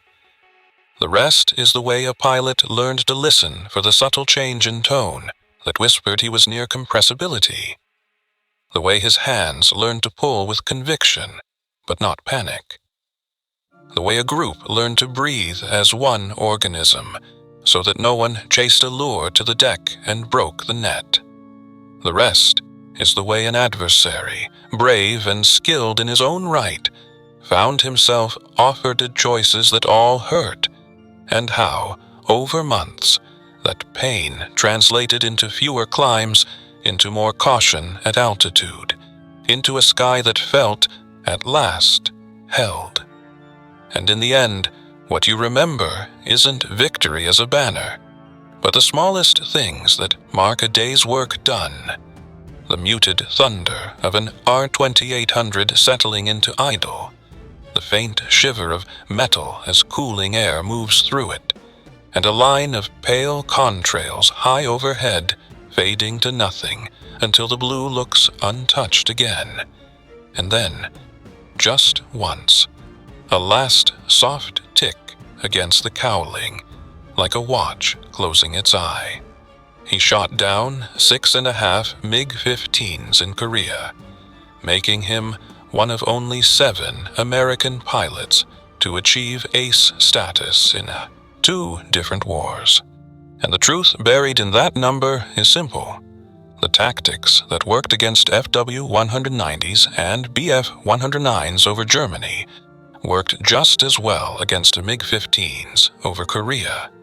Hold the altitude advantage, dive on the enemy at high speed, fire a short, disciplined burst, then use the stored energy to zoom and climb back to safety.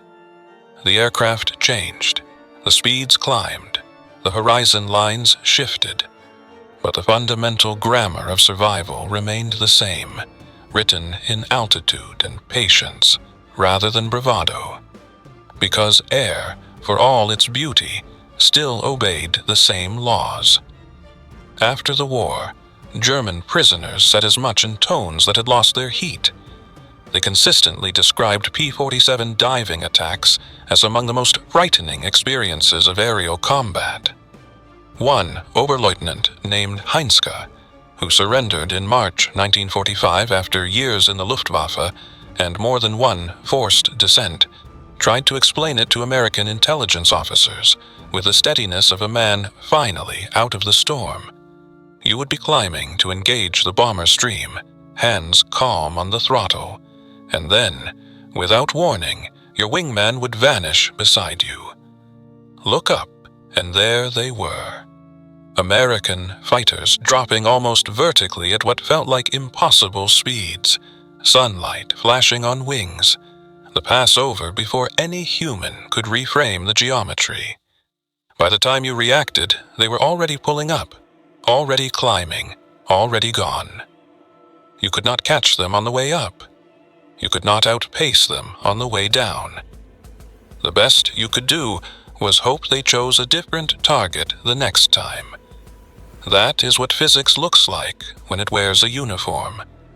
Modern simulations, built on authentic flight models and performance data, have done little more than confirm what P-47 pilots learned with their nerves. In engagements where the Thunderbolt maintained altitude discipline and used diving attacks exclusively, kill ratios exceeded 20-1 against comparable German fighters. Only when JUG pilots broke their own rules and got dragged into low-altitude turning fights did German types claw back favorable exchanges. The lesson was unambiguous then and now. Tactics that exploit an aircraft's actual strengths will always defeat tactics that pretend the machine is something else. The P-47 was not the most agile. Below 20,000 feet, it was not the best climber. For much of the war, it was not the longest-legged escort. But it was the fastest in the dive, the most survivable when the air turned mean, and the most capable in the thin blue, where the turbo breathed for it. And doctrine written around those truths produced results that felt, at times, like sleight of hand to those who hadn't done the math. The 56th Fighter Group's record stands as one of the clean tactical success stories of the conflict. They took an airplane critics called too heavy, too clumsy for a knife fight, and they refused the knife fight. They identified the real advantages through deliberate tests and hard flying. They built tactics that amplified those advantages and masked the weaknesses. They trained without romance until the movements were instinct, and they maintained discipline inside the worst minutes a cockpit can know. The reward was not a trophy so much as a corridor held open, air superiority over Germany when it mattered, and with it the protection of thousands of bomber crewmen who flew their missions to the end because Thunderbolts were there, falling like tools out of a toolbox and then snapping back into the loft where defenders could not follow.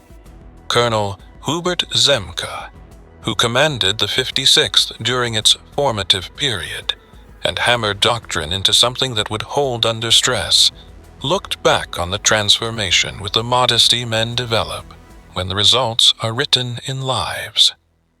"When I took command in September 42, he wrote later, I had an aircraft everyone said was wrong for the job and pilots who feared they'd be chewed up by experienced German hands.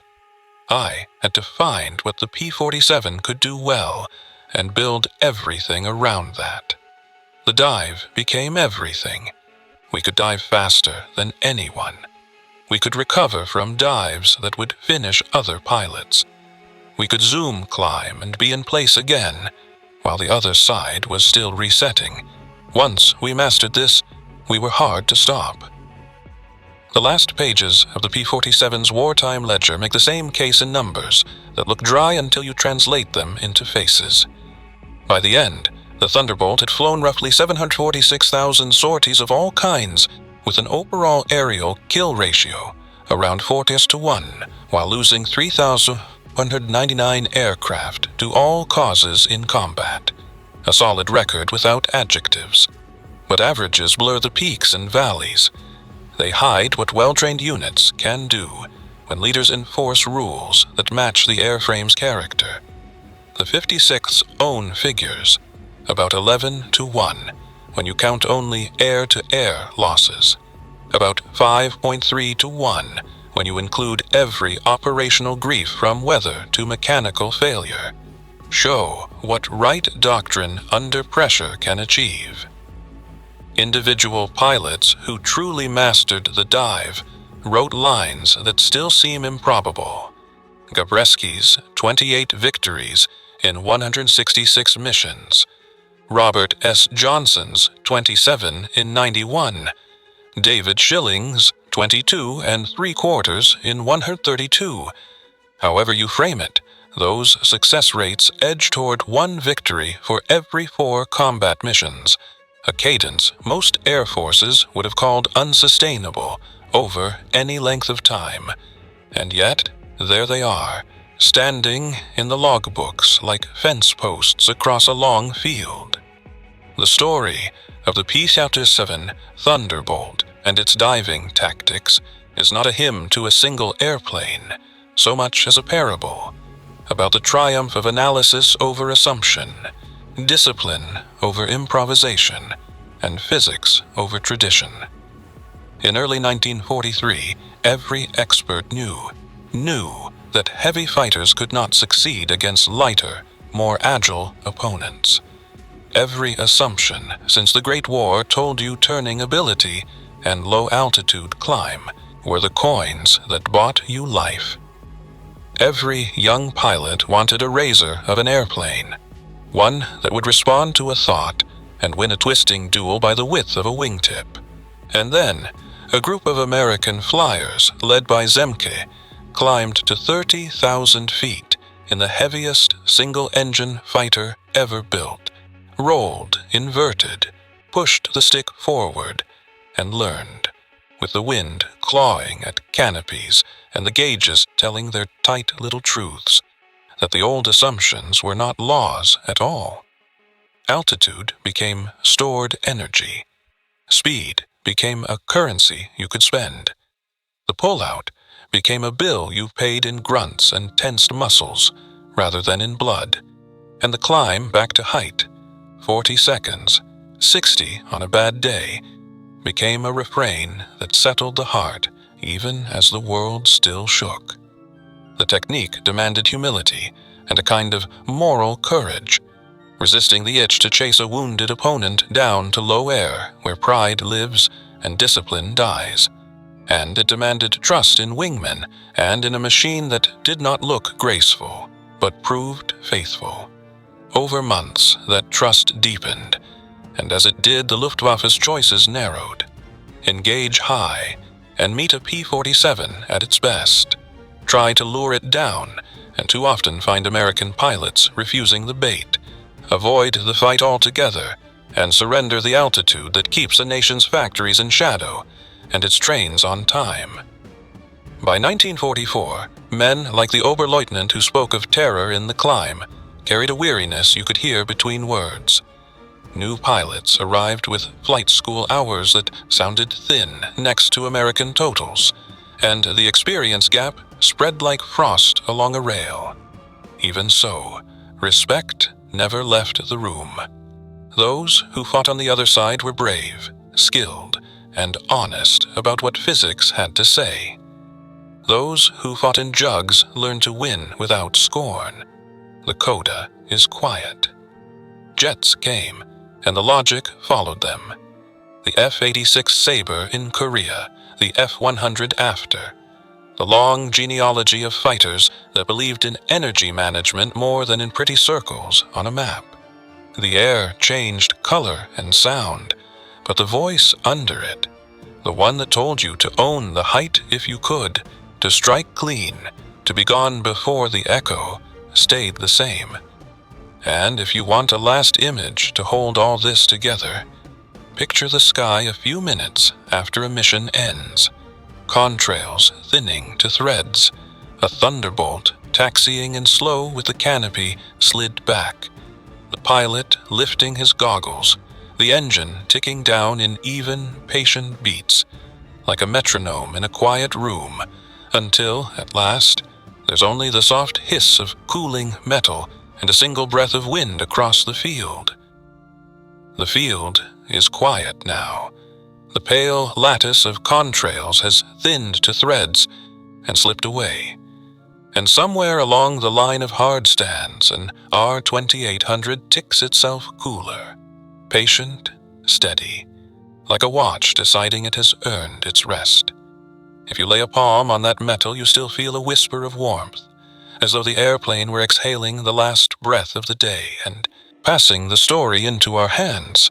We began with that sound, the faint metronome of cooling engines, and perhaps it's right to end with it, because inside that rhythm lived everything the thunderbolt taught.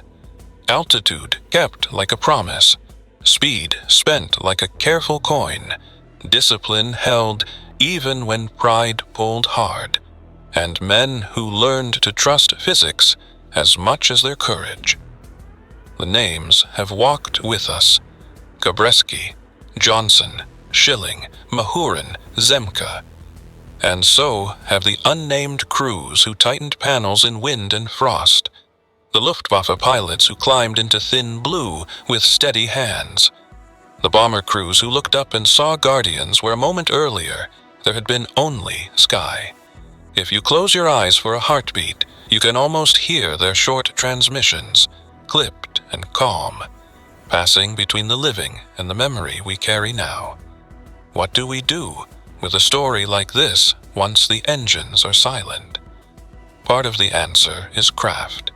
The way analysis beat assumption, the way patience outlasted improvisation, the way men chose a tactic not because it felt glamorous, but because it saved lives.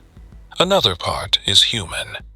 The way fear was acknowledged and then shouldered, the way doubt did not vanish, but learned to sit quietly in the back seat while training did the driving, the way respect for an adversary never had to become hatred. That is a kind of education a war should not be required to give, yet because it did, we ought to listen. Altitude is life, speed is survival, discipline is victory. Out there, those words were literal. Back here, in our quieter air, they become a way to stand upright in the world. Keep a reserve of kindness, of patience, of skill, because you do not want to discover at the bottom of a dive that you spent everything at the top.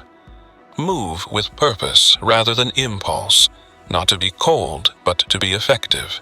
Choose your ground when you can. Refuse the wrong fight when you must. And when you do have to act, let it be a short, clean burst, enough to do the work, and then climb back to the altitude where your better self can breathe. The characters in this story were never saints.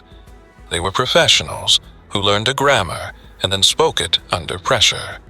Zemka did not make the jug lighter. He made the squadron wiser. Gabreski did not ask for an easier sky. He accepted the one he had and found the angle that favored life. Johnson did not outturn his fear. He outdisciplined it. Even the men across the lines climbing in FW 190s and BF 109s confronted the same dilemma we all meet in our separate ways: what to do when reality refuses our preferences. Some tried to draw the fight low. Some chose not to climb. Some did both on different days. None of them lacked courage.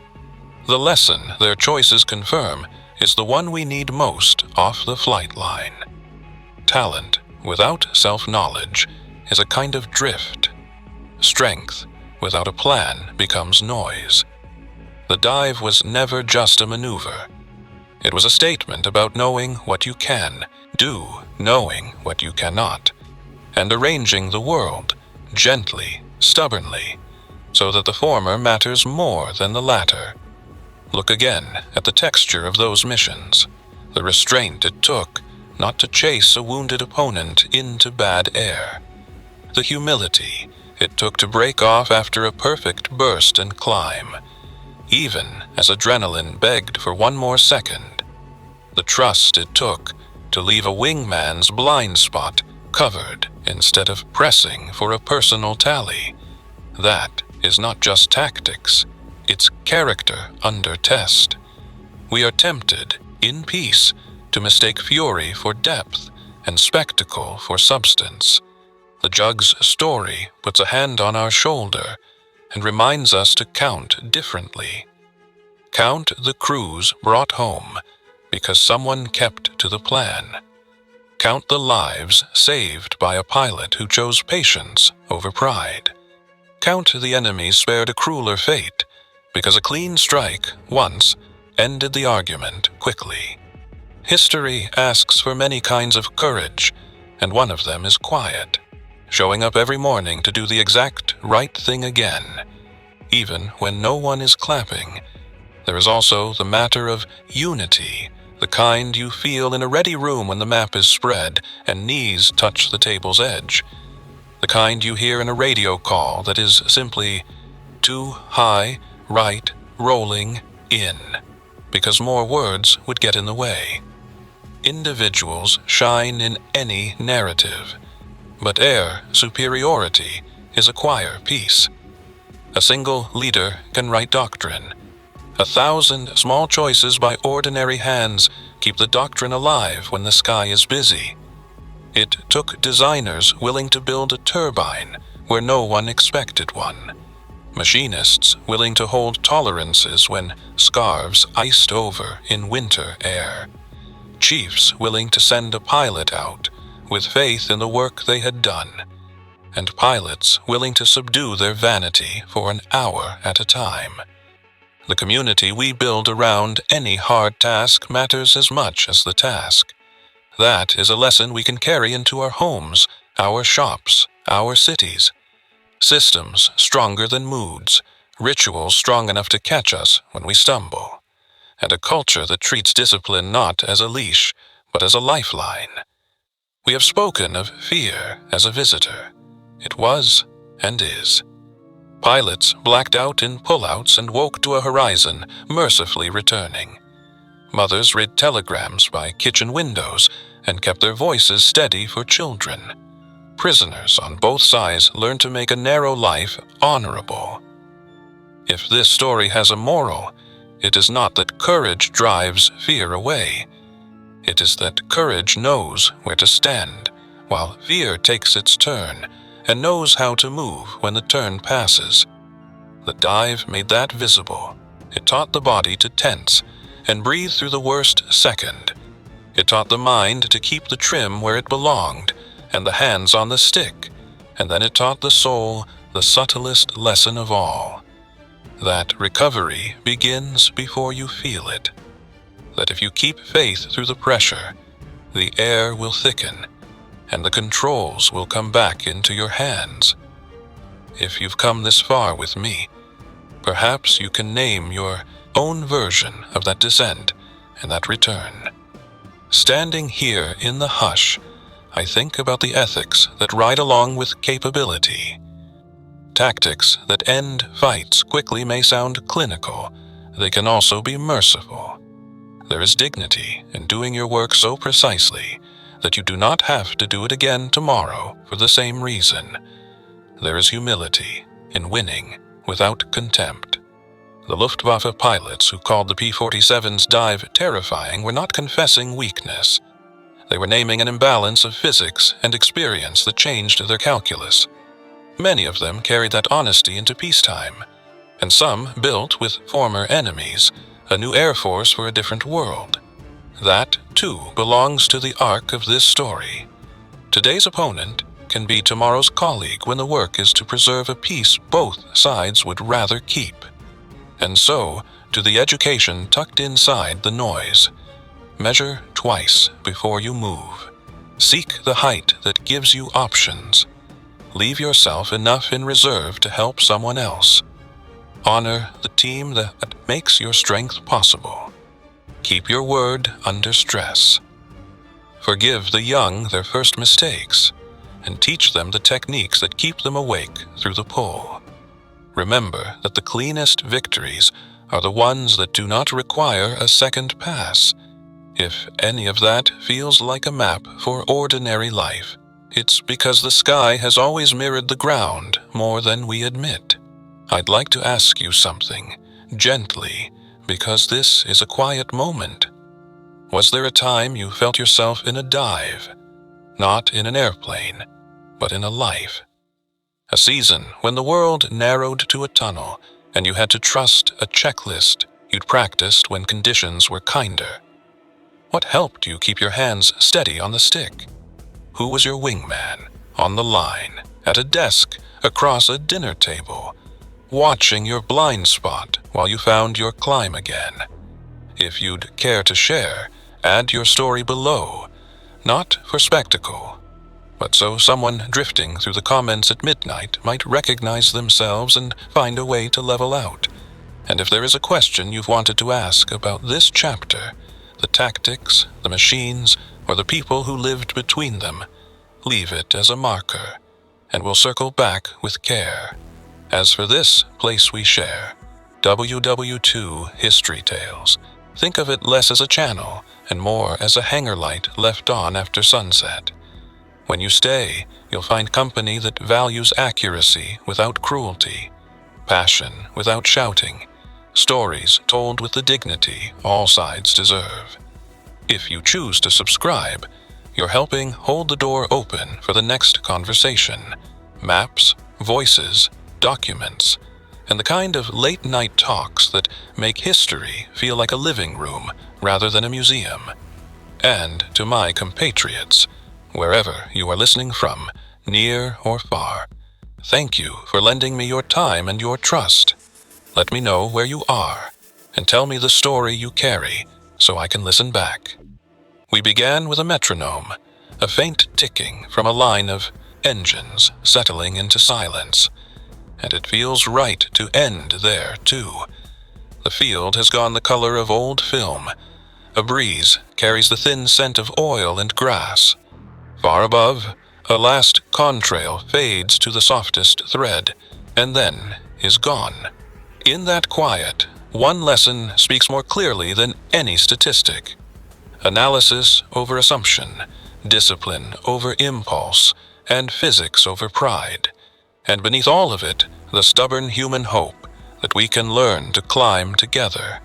If you step outside tonight and look up at an uncomplicated sky, you may not see any trace of the paths they flew, but if you listen, just listen, you might hear the gentlest echo of an engine at idle, and feel for a heartbeat the warmth of metal under your hand, breathing, waiting, still.